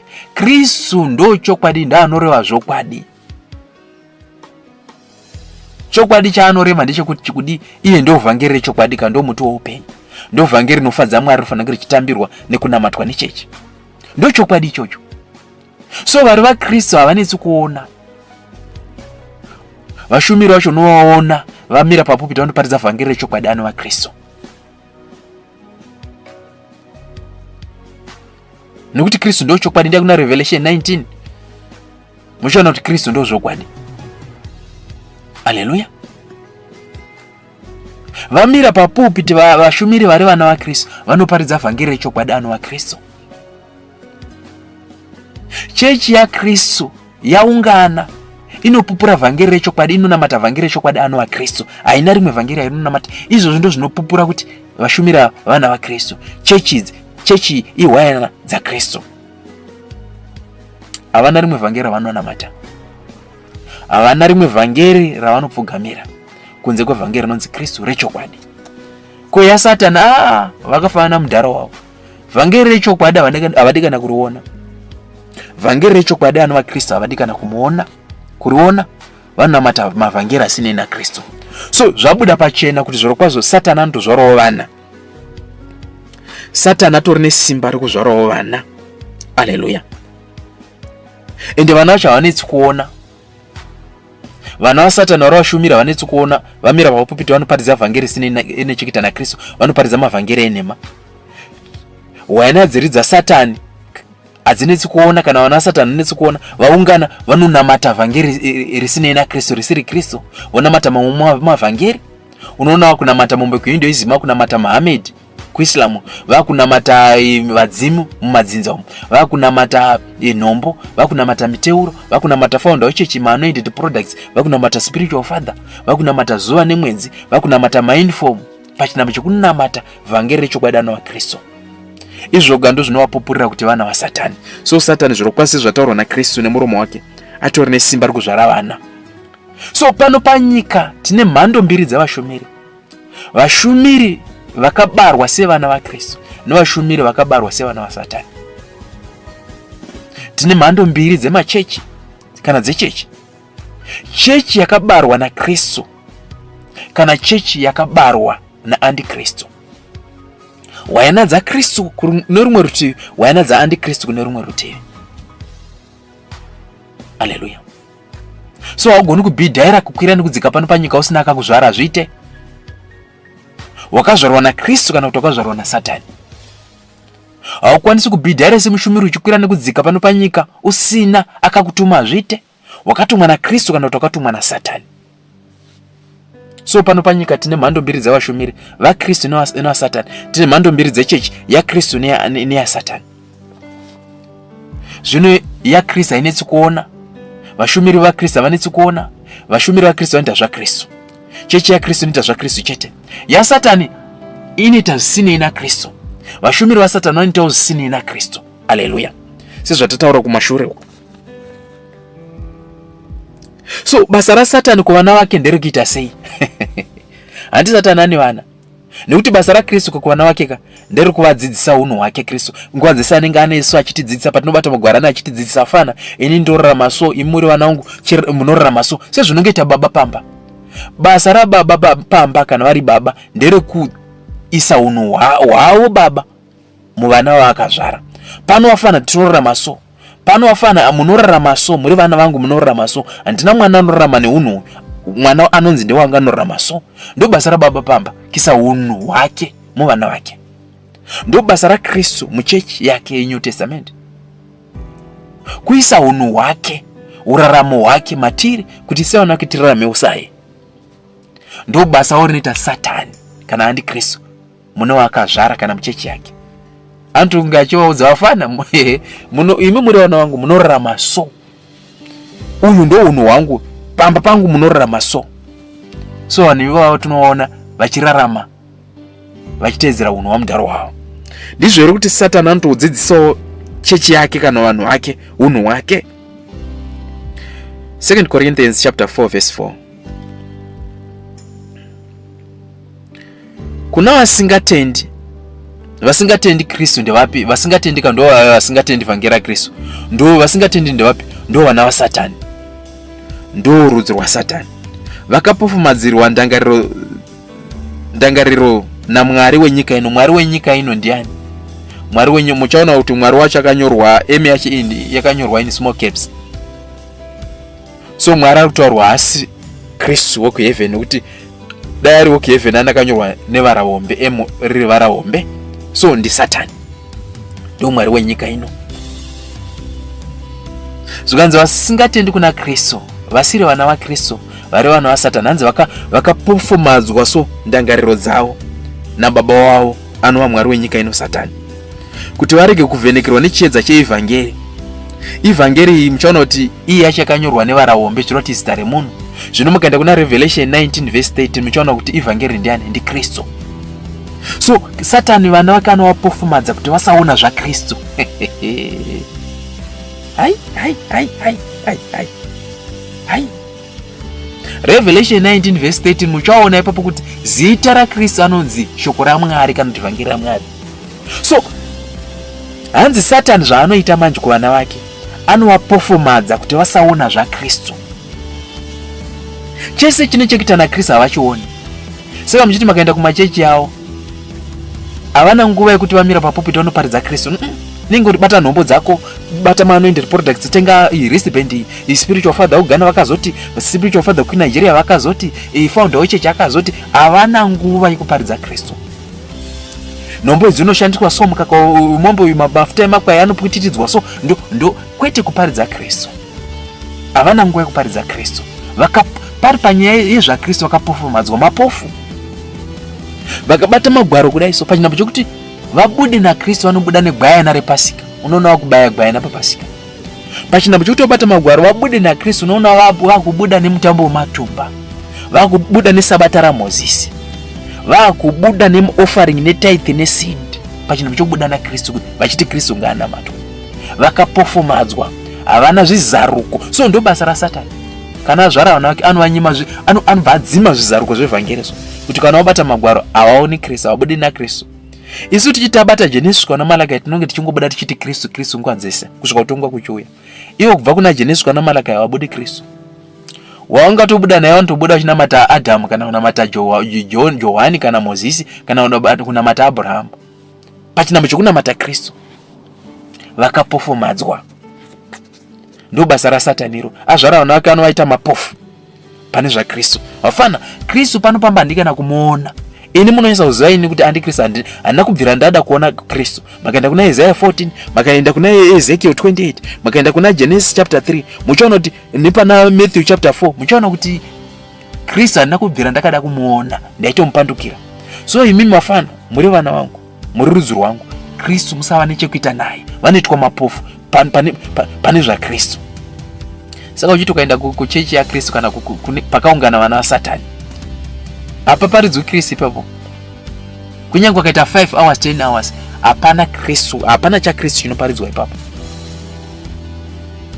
Ende vacharamba vachiita izvo kusvika kutongwa kuchiuya. Kutongwa kwauya ubva wakandwa kuna mudhara wavo kudziva remoto. Haleluya, haleluya. Kristu otambira vana vake, otambira vake vakazvara nevhangeri rake.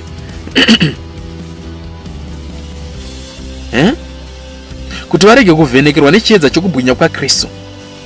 Uri mufananidzo waMwari. Kristu wacho ndo Mwari. Hanzo kaona Kristu wao ndo Mwari wacho. Kristu ndo mufananidzo waMwari. Kana uda kuziva Mwari unongotarisa Kristu. uye akauya chirama munyama inonzi Jesu ndo Mwari ye. So vanopofumadzwa so kuti vasafunga kana kuona Kristu mumagwaro. Vana vaSatani ndo zvavari, vanopofumadzwa nababa wavo mudaro wavo. Vanodzidziswa hunhu namudaro wavo kuti Kristu pano pachechi hadiwi kana kuonekwa, hatiti zvaKristu pano, toita zvaMuhammad, toita zvaJohani, toita zvaMozisi, toita zvenhombo, zvemanaended products. ZvaKristu ndezvekupenga izvo. Haleluya. Ichitonzi ichechi apa kutongwa kuchiuya. 2 Thessalonians chapter 2 verse 1 kusvika ku4. Ndizvo here kuti Satani anodzidzisa hunhu hwake kuvana vake kana uchechi yake.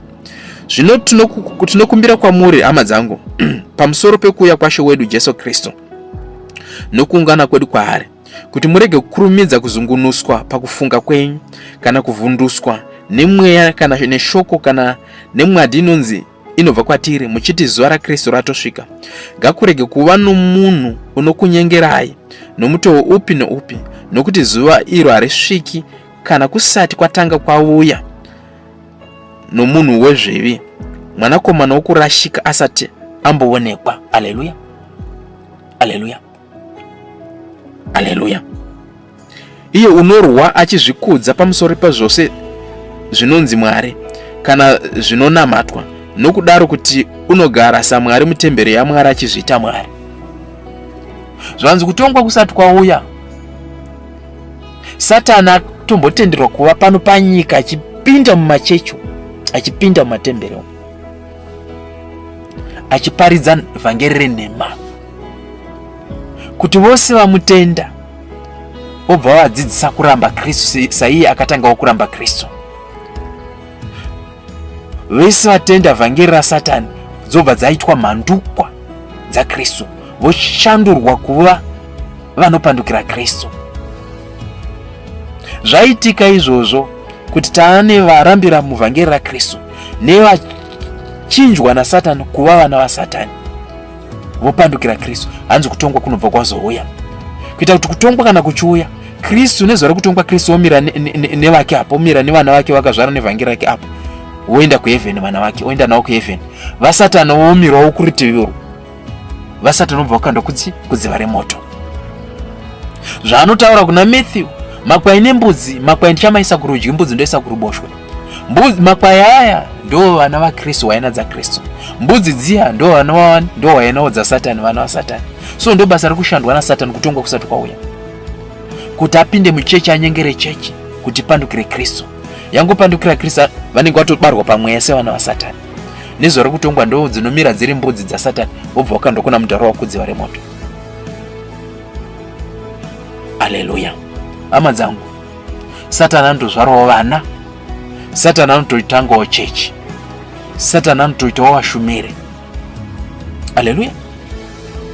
But hazvinetsi kuona vashumiri vaSatani vanopandukira Kristu, nekuti Satani ndo akatanga kupandukira Kristu, so vanongotedzera unhu hwamudhara wavo. Hazvinetsi kuona chechi yaSatani inopandukira Kristu, hainei chekuita naKristu. Nemhakai inotedzera mudhara wavo, nekuti iye ndo akatanga kurega kuva nechekuita naKristu. Hama dzangu, ukasvika pano mushumiri asingaparidzi Kristu, tiza neupenyu hwako uende pane mushumiri anoparidza Kristu 24/7. Ukasvika muchechi isingapupuri Kristu, tiza neupenyu hwako uende muchechi, unamate muchechi inoparidza Kristu 24/7. Ndo zvinoita kuti mweya wako nezuva rekutongwa kuponeswa, ugosvikirwa nezuva rejudgment, mweya wako uri mwana wa Kristu. Kungopinda machechi ese zvichimubvongonyera, unoenda pamushumiri waSatani, unoenda muchechi yaSatani, wopedzisira wawa hwana yaSatani, wawa mwana waSatani, wakutotrainwa kupandukira Kristu. Kutongwa kuchiuya ukandwa kudziva remoto. Hama dzangu, sei tichikupai semoni dzakadai? Toda kuti muve makachenjera pavhangeri. Zuva rekutongwa rikusvikire musingazivi, muri vanhu vanenge vane confusion. Tidi kuti zuva rekutongwa rikusvikire muri vanhu vanenge vane confusion. Toda kuti zuva rekutongwa rikusvikire muri vanhu vanenge vakachangamuka pavhangeri. Haleluya. Rinyazo kusvikira zuva rekutongwa izuva kuti mweya wako unyazo zuva kuti ini ndichaponeswa kana ndichakandwa kudziva remoto nekuda kwevhangeri randakanamata. Haleluya, haleluya. kuvanoramba Kristu kana kuramba vhangeri raKristu kana kuramba Kristu sevhangeri kana seshoko rinofanira kunge richinamatwa. Vanombodanwa vachinzi vanani? Handi Satani paanopandukira Kristu tazviona kuti Satani akabva anzi andikristu, nenyaya yekuti paanokupanduka chete, kupanduka ikoko kunotorewa kuti atova andikrist, ndio pakabva po andikristu wacho. Ko pano panyika tikava nechechi inoramba kuva submissive kana kunamata vhangeri raKristu, chechi iyo inenge yakunzi chii? Tikava nehwayana kana vanhu vanoramba kunamata vhangeri raKristu, vanhu ivavo kana hwayana idzodzo dzinenge dzakunzi chii? Hatifanira kufungidzira. Toda kuona kuti vanenge vafanana namudhara wavo here Satani? Vanenge vakudaidzwa nezita ramudhara wavo here? Haleluya. Matthew chapter 10 verse 33. Haleluya. Ndoimba zviri kunzwisisika. Haleluya. Matthew 10 verse 33. Ndoimba zviri kunzwisisika. Asi mumwe nomumwe unondiramba pamberi pavanhu, neni ndichamuramba pamberi pababa vangu vari kudenga. Zvanzi naKristu, mumwe nomumwe anondiramba, nezuva rejudgment ndichamuramba. So ava vachatenda vanoti vhangeri raKristu kana raparidzwa sezvatinoona zvichiitika paActs chapter 2, votenda vhangeri rinonzi Kristu, votenda kunamata Kristu, vonamata Kristu. Nezuva rokutongwa Kristu ndo vanhu vachatambira, nekuti vanenge vari vana vake pamweya. But vaya vanomuramba manje voti Kristu hatina basa naye, tinonamata Muhammad. Kristu hatina basa naye, tunamata Mozisi kana Johani. Kristu hatina basa naye, tunamata founder wechechi. Kristu hatina basa naye, tunamata spiritual father panyama. Kristu hatina basa naye, tunamata nhombo, tonamata miteuro, tonamata mafuta emakwai, tonamata vazimu, tonamata njuzu. Vanhu ivavo varamba Kristu ivavo, tonamata man-ended products. Vanhu ivavo varamba Kristu ivavo, nezuva rekutongwa vacharamba kuona Kristu. Kristu kuti imi hantongokuzivi imi, hamusi vana vangu, indi hakuna mudhara wenyu Satani, nekuti mudhara wenyu ndane nhoroondo yekundiramba. Makaenda kuna Isaiah 14, makaenda kuna Ezekiel 28, makaenda kuna Revelation 12, makaenda kuna Matthew chapter 4, makaenda kuna Genesis chapter 3, muchaona kuti mudhara wenyu Satani ndo ane nhoroondo yekundiramba. Imi ndi hakuna mudhara wenyu andikristu. Muri vana vamudhara wenyu andikristu, hamusi vana vangu. Kristu achavaramba vanhu ivavo. Hama dzangu, kandida tisazorambwa nezuva rekutongwa naKristu. Ngatisaramba vhangeri rinonzi Kristu kana richinge raparidzwa. Rangoparidzwa kudai ngarive iro ratinotendeukira kwarere, rova iro ratinonamata kusvika kutongwa kuchiuya. Kungoriramba chete iye achakurambawo nemusi wekutongwa, nekuti munenge usiri mwana waKristu, unenge uri mwana waSatani. Zvino mudhara wako Satani ari kukandwa kudziva remoto, iwo ndoko uchakandwawo ikoko kuna mudhara wako. Haleluya. Haleluya. Ndava kana warambwa nemusi wekutongwa ka, zvazvinoreva ndezvokuti kurambwa iko kunoreva kukondemwa kwako iwo kudziva remoto. Unobva wakandwa kudziva remoto. So vose vari kuramba vhangeri raKristu vachakandwa kudziva remoto. John chapter 8. John chapter 8 verse 38 kusvika ku 45. Haleluya. Haleluya. Haleluya. Haleluya.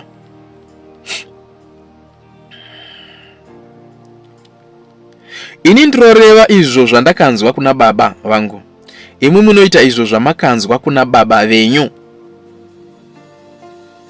Haleluya. Haleluya. Vakapindura vakati kwaari, baba vedu ndi Abrahamu. Jesu akati kwavari, dai maiva vana vaAbhurahamu, maita mabasa aAbhurahamu. Asi zvino munotsvaka kundiuraya, ini munhu wakakuudzai zvokwadi yandakanzwa kuna Mwari. Abraham haana kuita izvozvo. Imi munoita mabasa ababa venyu. Vakati kwaari, hatina kuberekwa noupombwe, tina baba vamwe, iye Mwari. Jesu akati kwavari, dai Mwari aiva baba venyu, maindida nokuti ndakabuda ndikabva kuna Mwari. Nokuti handina kuzviuyira ini ndimene, asi ndiye wakandituma. Hamunzwisisi seiko kutaura kwangu, nokuti hamugoni kunzwa shoko rangu. Imi muri vababa venyu Diabolos. Vanhu vanenge vatova vana Diabolosi. Vanhu varamba Kristu, vapandukira Kristu, vanenge vafanana naDiabolos, saiye akapandukira Kristu. apandukira Kristu ndokubva anzi andikristu, vanenge vatova vana andikristu, vatova vana andikristu. Haleluya. Takaenda kuna 1 John chapter 2 verse 18 na 22, vana vanenge vatova vana andikristu. Haleluya, haleluya. So chechi dzese dzisinganamati vhangeri raKristu, dzinonyepera kuti Kristu but Kristu asiye anoparidzwa muchechi imomo, ndevana andikristu, vana vasatani, vana inyoka, mwana wenyoka, inyokawo ndevana andikristu. Vanhu ivavo ndevana andikristu. Vana vaduku inguva yekupedzisira, sezvamakanzwa kuti andikristu unouya. Nazvino vana andikristu vazhinji vavapo. So vana andikristu ndaakauya, nditi Satani ndaakatanga kuuya. But iko zvino manje panguva ine New Testament vatowanda vana andikristu vacho. Izvo Satani ari kubereka vana vake. Wose aramba Kristu anobva atozvarwa pamweya semwana waandikristu, vatowanda. Wose aramba Kristu ozvarwa pamweya semwana waandikristu, vatowanda. So vakazara. Handiti kuIslam kwakaramba Kristu akatonamata Muhammad. Pavanongoramba Kristu vatova vana vaandikristu, vatova vana vasatani. Tarisa kuwanda kwakaita vanhu vanonamata Muhammad. KuHinduism pavanongoramba Kristu votitonamata mombe. Pavanongoramba Kristu chete vakanga vachitobudisa pachena kuti ava vana vasatani, tiri vana vasatani. Tarisa kuwanda kwavakaita vanonamata Hinduism. Pamunonamata nhombo, imi muchitenda nhombo, muchirega kutenda kuna Kristu, matobudisa pachena kuti tiri vana vasatani. Tarisai kuwanda kwavanhu vari kurarama munhombo. Pamunoramba Kristu muchitambira maanointed products, matobudisa kuti tiri vana vasatani. Tarisai kuwanda kwavanhu vari muanointed products. So vana vasatani panguva ino vakawanda, vari kutowedzera kuwanda zvisingaiti. Ndo vakatowanda wacho. Vana vaKristu vashoma. Vanhu vari kunamata vhangeri raKristu riri pure resound vashoma kudai. Vashoma. Vazhinji ndo vari mumavhangeri ezvese anoramba Kristu. So vana vaandikristu ndo vari kutoberekana nekuwanda, vatozara. Yanguva yedu isusu vana vaKristu vakabarwa nevhangeri raKristu, vari muvhangeri raKristu chete, kutinge takachenjera. Kuti zuva rekutongwa rigotisvikira tisina kuzvarwa sevana vasatani. Ndava rakatisvikira tazvarwa sevana vasatani, tiri kuenda kudziva remoto. Haleluya. Nazvino vana andikristu vazhinji vavapo. Ndizvo zvinotizivisa kuti yava nguva yekupedzisira. So kuguma kwavo padyo nenyamakai vazhinji vazara muvhangeri raandikristu. Vazhinji ndo vari kuramba vhangeri raKristu racho rechokwadi. Icho chiratidzo chokuti kutongwa kwava padyo. Ndianiko murwi wenhema kana asati ari iye unoramba kuti Jesu ndiye Kristu, ndiye andikristu, unoramba Baba nomwanakomana. Haleluya. Zvanzi murwi wenhema ndiani? Handitaudzwa kuna John 8 kuti Satani ndo murwi wenhema, ndo baba venhema. Zvanzi murwi wenhema ndiani? Chechi inoreva nhema, mushumbiro anoreva nhema hanisi kuona. Kristu achiti ndo vhangeri rinoti kana raparidzwa mweya wanhu inoponeswa. Sezvo anotaura kuna John 3 kuti iye ndo anoita kuti mweya wanhu inge ichiponeswa. Iye vanoti kubvisa sabati, kunamata sabati raMozisi ndokuita kuti mweya wanhu iponeswe. Kubvisa offering netithe neseed ndozvoita kuti mweya wanhu iponeswe. Kunamata Muhammad kana kunamata mombe kuHinduism ndozvoita kuti mweya wanhu iponeswe. Kutenda kunhombo nekumaanated products ndozvoita kuti mweya wanhu iponeswe. Kunamata fondo ichechi ndokunoita mweya wanhu iponeswe. Ndo zvinobudisa pachena kuti vareve venhema uye vana vasatani vanoramba Kristu sevhangeri rinoponesa mweya wanhu. Voti kune zvimwe zvinoponesa, zviri nani zvinoponesa mweya wanhu. Vhangeri rakadaro nderenhema, inhema dzavanenge vachiparidza. Ende vose vari kuita izvozvo vari kureva nhema.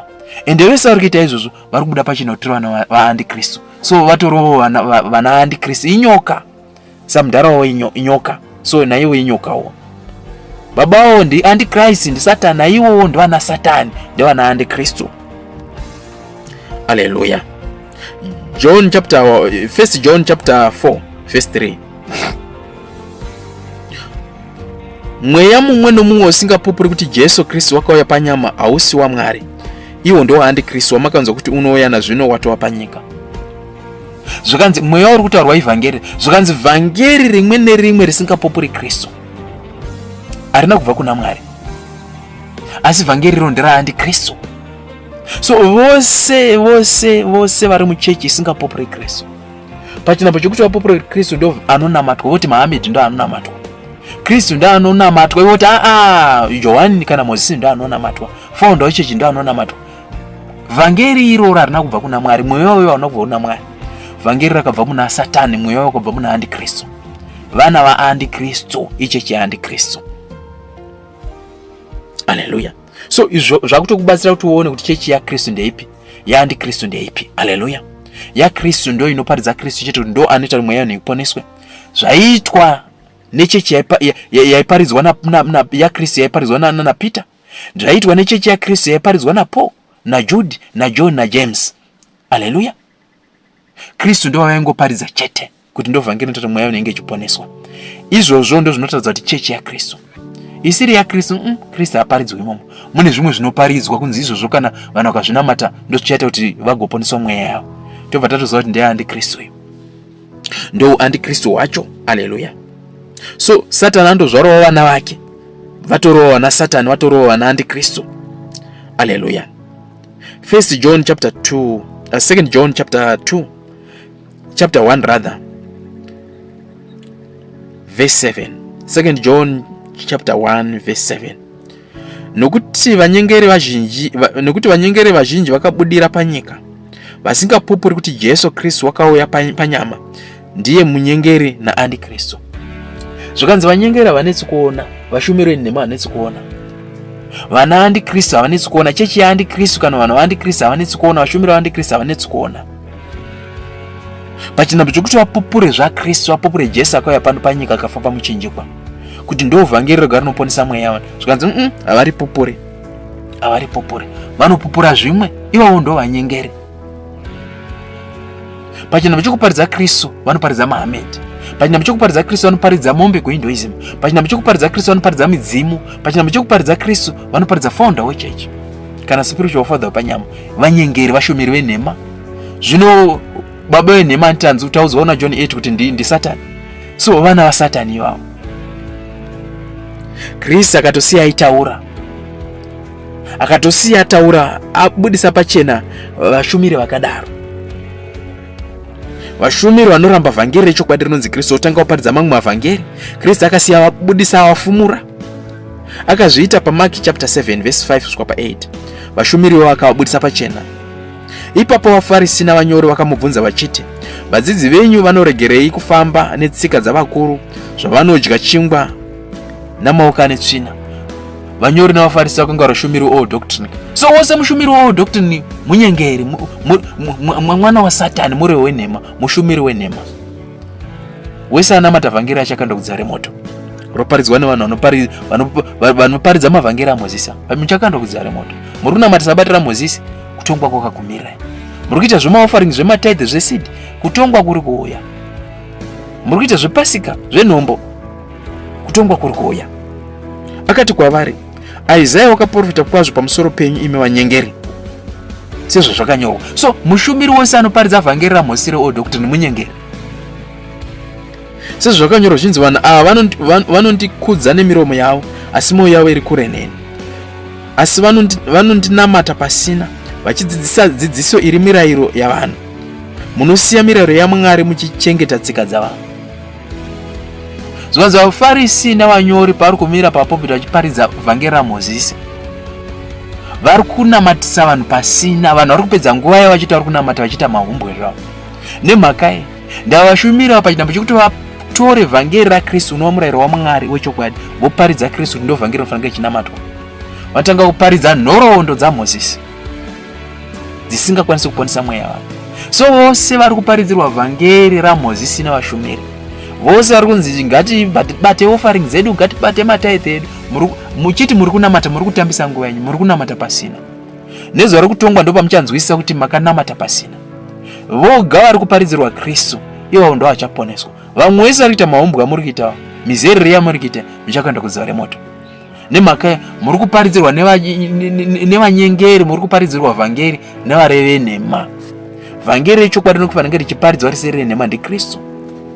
Pamunongoparidzirwa Mozisi, mushumiri ari kuparidzirai Mozisi, mureu wenhema, muparidzi wenhema, ari kuparidzirai nhema. Zvino mukararama munhema, mukararama muvhangeri renhema, muchakanda kudzara moto. Hama dzangu ya kuna Kristu. Matthew chapter 22. Kristu akaitaura zvakare nyaya yevanyengeri. Verse 15 kusvika 18. Haleluya. Zvino vaFarisi vakaenda kundorangana kuti vangamubata sei pakutaura kwake. Vakatuma kwaari vadzidzi vavo navaHerodhi vachiti, mudzidzisi, tinoziva kuti ndimi wozvokwadi, munodzidzisa nzira yaMwari nezvokwadi, musingarangariri zvinoonekwa nomunhu, nokuti hamutariri zviri kunze kwomunhu. Zvino tiudzei, munofungeiko? Munhu unotenderwa kuripira Kesari mutero here kana kwete? Zvikanzi munhu unotenderwa kubvisa mutero here kuhurumende yechiRoma, nekuti ndiye akanga ichitonga Israeri panguva iyoyo, kana kuti atenderwe? Asi Jesu wakaziva kuipa kwavo, akati, munoedzereiko imi vanyengeri? Haleluya. Pachinambo chokuti vauye kuna Kristu vachiti igwe tauya kuzokunamata, vakatouya vachitsvaga vachitsvaga kumubata kuti vamuuraye, vakatouya vachimupikisa. Ndo necha yevashumiri vaAntikristu, ndo necha yevashumiri venhema, necha yevashumiri vaSatani, necha yevana vaSatani. Pachinambo chokuti kana wauya kuna Kristu, womuti Kristu ndo vhangeri rinofanira richinamatwa kuti mweya yenu igoponeswa. Vanoti Kristu na Kristu chita zvinokwana, unotobhadhara offering kana uida kuzoponeswa. Na Kristu chita zvinokwana, unotostepa kwanoindinga ukada kuzoponeswa zuva rejudgment. Na Kristu chita zvinokwana, unotosidha kana uida kuzoponeswa musi wejudgment. Aiwa, na Kristu chita zvinokwana, unotonamata sabata romwezi kana uida kuzoponeswa. Na Kristu chita zvinokwana, unotonamata mahamedhi kana unamata mombe kuhinduism kana uida kuzoponeswa. Kristu oonekwa muchechi sechinhu chiri useless, chisina kana nebasa. Haleluya. Ndo basa revashumiri venhema. Vanopandukira Kristu, havapupuri Kristu, havasimudzi Kristu evhangeri rechokwadi. No, vanotsvaga vanoita zvose zvavanogora nenzira dzese kuti vaparidze vhangeri rinopandukira Kristu. Ndo necha yevashumiri vaSatani, vashumiri venhema. Haleluya. Necha yevashumiri vakabva kuna Satani, vakabarwa naSatani pavhangeri. Haleluya. Havaparidzi vhangeri rechokwadi, vanoparidza vhangeri rinopandukira Kristu. Matthew 23 verse 25-28. Kristu akataura nezvavashumiri venhema, vashumiri vaSatani. Mune nhamo imi vanyori navaFarisi vanyengeri, nokuti munopa verse 25 rather. Mune nhamo imi vanyori navaFarisi vanyengeri venhema. Unyengeri kungori vapupuri venhema, vaparidzi venhema. Nokuti munonatsa kunze kwomukombe nendiro, asi mukati muzere nokukara nokusazvidzora. Haleluya. Kunze uko vanenge vakapfeka masutu asingaiti, vakapfeka magamendi ane mwedzi, ane chi, anopenya. Woti ndaona munhu waMwari. Kupi? Mukati hamuna kana chaKristu chirimo, mune tsvina dzaSatani. Iwe muFarisi wakapofumara, tanga kunatsa mukati momukombe nendiro kuti kunze kwako kugochenawo. Mune nhamo imi vanyori navaFarisi vanyengeri, nokuti makafanana namarinda akacheneswa, anoonekwa seakanaka kunze kwawo, asi mukati muzere namapfupa akafa netsvina yose. Muchoona kunze uku vachibuda mumota dzinodhura, vachibuda mumamanshoni anodhura, munoti ndokuti munhu waMwari zvo. Vane eloquence dzese, unobva kuti ndokuti munhu waMwari. Vakapfeka sutu dzema1000, munoti ndokuti munhu waMwari. But mukati mukati makazara mabhonzo, iguva rakapendwa kunze, but mukati makazara mabhonzo. Mavari so hamuna vhangeri benyu rinobuda mavari, munobuda vhangeri rezvinoora, vhangeri rezvakafa. Ndo panotanga kuparidzirai Mahamedhi, panotanga kuparidzirai Johani, Mozisi, pachinambo chokuparidzirai vhangeri benyu anova Kristu. Kunze chete kunoita sekunge vanhu vaMwari, kunge vane simba risingaiti. Hapana mukati, hapana chirimo, havana kana clue yezvaKristu. Makuva zvinose atenda kune zviri mukati meguva atenda kurufu, nekuti mukati meguva mune rufu, mune chakafa. Vese vanotenda mavhangeri anoparidzwa navashumiri vaAntikristu venhema ava vasingaparidze Kristu. Zuva rekutongwa munokuenda kuzuva remoto, nemhaka yemakatenda zvakafa, makatenda vhangeri rakafa rakabuda mavari. Zuva rekutongwa mutongwa noupenyu, munokandwa kuzuva remoto, nemhaka yekuti mweya yenyu inosvikirwa so yakabata vhangeri rekufa, rekuparara, mobva maparadzirwa kuzuva remoto. Haleluya, haleluya, haleluya, haleluya. Ndo vanyengeri zvavari vanoparidza mavhangeri anoparadza, vanoparidza mavhangeri enhema, vanoparidza mavhangeri enhema. Haleluya, haleluya. So vana vaSatani havanetsi kuona, vashumiri vaSatani havanetsi kuona, vanoparidza vhangeri rakafanana mudhara wavo, vane unhu hwamudhara wavo, vanoparidza vhangeri rinopandukira Kristu. Chechi yaSatani kana hwaina dzaSatani hadzinetsi kuona, vanopupura zvipupuro zvinopandukira Kristu kana zvinoramba Kristu. Haleluya. So ndo semoni yatatinayo zuva ranhasi, yanga ichipenengura nekuyanika Satani pachena kuti sei achinzi andikristu. Andikristu ndiani? Andikristu akawana kupi zita iri akariwana zvaita sei? Ko vana vaandikristu kana chechi yaandikristu yakaita sei? Ine muraramiro wakaita sei? Zvabuda pachena, zvabuda pachena. Chechi yaandikristu ine muraramiro wakafanana nababa wavo anova andikristu. Muraramiro wokuramba vhangeri rechokwadi anova Kristu.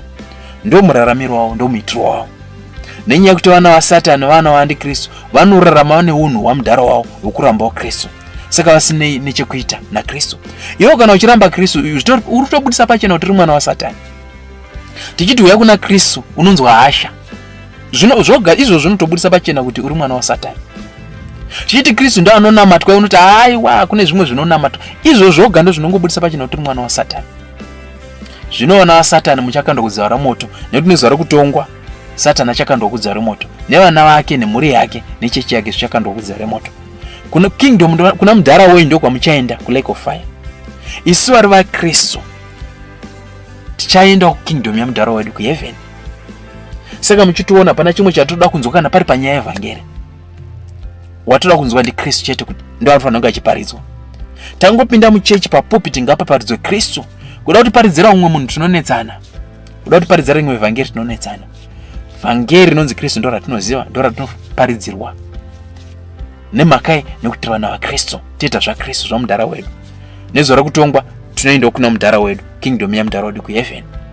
Hama dzangu, uya kuna Kristu. Sei taparidza vhangeri rakadai? Kuti muve makachenjera pavhangeri, musabatwa nemamneti kana mambure ezvese zvese. Uyai muve vaKristu. Siyai vari vaSatani vari kwavari ikoko. Zuva rekutongwa chakaenda kuzuva remoto. Kana iwe unga uri kuchechi yaSatani kusaziva, chibva watotiza neupenyu hwako uye kuna Kristu. Uye waKristu nezuva rekutongwa kutambirwa naKristu, kuponeswa nekuti unenge uri mwana waKristu. Asi imi munoti hai siya takadaro, toda kuramba tiri vaSatani. Rambai makadaro, kutongwa kuri kuuya, chazosangana pakubowa apa. Haleluya, makuzuva remoto. Ndichanamata Ishe, tinokutendai nevhangeri renyu rakanaka kudai, rakacheka kudai, ramunotipa, rinobudisa pachena kuti venyu vari vana venyu ndevapi, vari vana vaSatani ndevapi. Vari vana venyu vanoita zvenyu, vari vana vaSatani vanoitawo zvaSatani. Uye mabudisa pachena, vachaponeswa, vachatambirwa kuheaven nemusi wekutongwa ndevapi? Ndavo vachange vari vana venyu. Vachatambirwa kudziva remoto ndevapi? Ndavo vachange vari vana vaSatani. Nekuti imi muri kuheaven muchatambirwawo venyu. Andikristu nezuva iri achange ari kudziva remoto, achatambirwawo vake. Tinokutendai makatidana, mukatibara sevana venyu. Ndo nyasha dzamakatipa.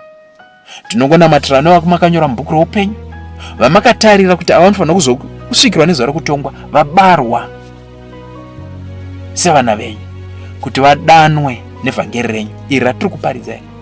Vauye kwamuri vagonamata imi, vagoraramira imi. Zuva rekutongwa richisvika, tigoponeswa kana kutambirwa nemi tose takakwana semhuri yenyu kana sevana venyu. pasina kana mumwe chete anenge akashota. Asi vari vaSatani, iri vhangeri harisi renyu, imi hamusi vhangeri rakananga nawo. Ivo ngavararamira kuna mudhara wavo Satani, ngavaite zvababa wavo Satani. Kutongwa kwavo yava kukandwa kudziva remoto. Ndava havana kutarirwa kuti vagoponeswa, vakatarirwa kuti vagokandwa kudziva remoto. Tinokutendai tenzi. Amen.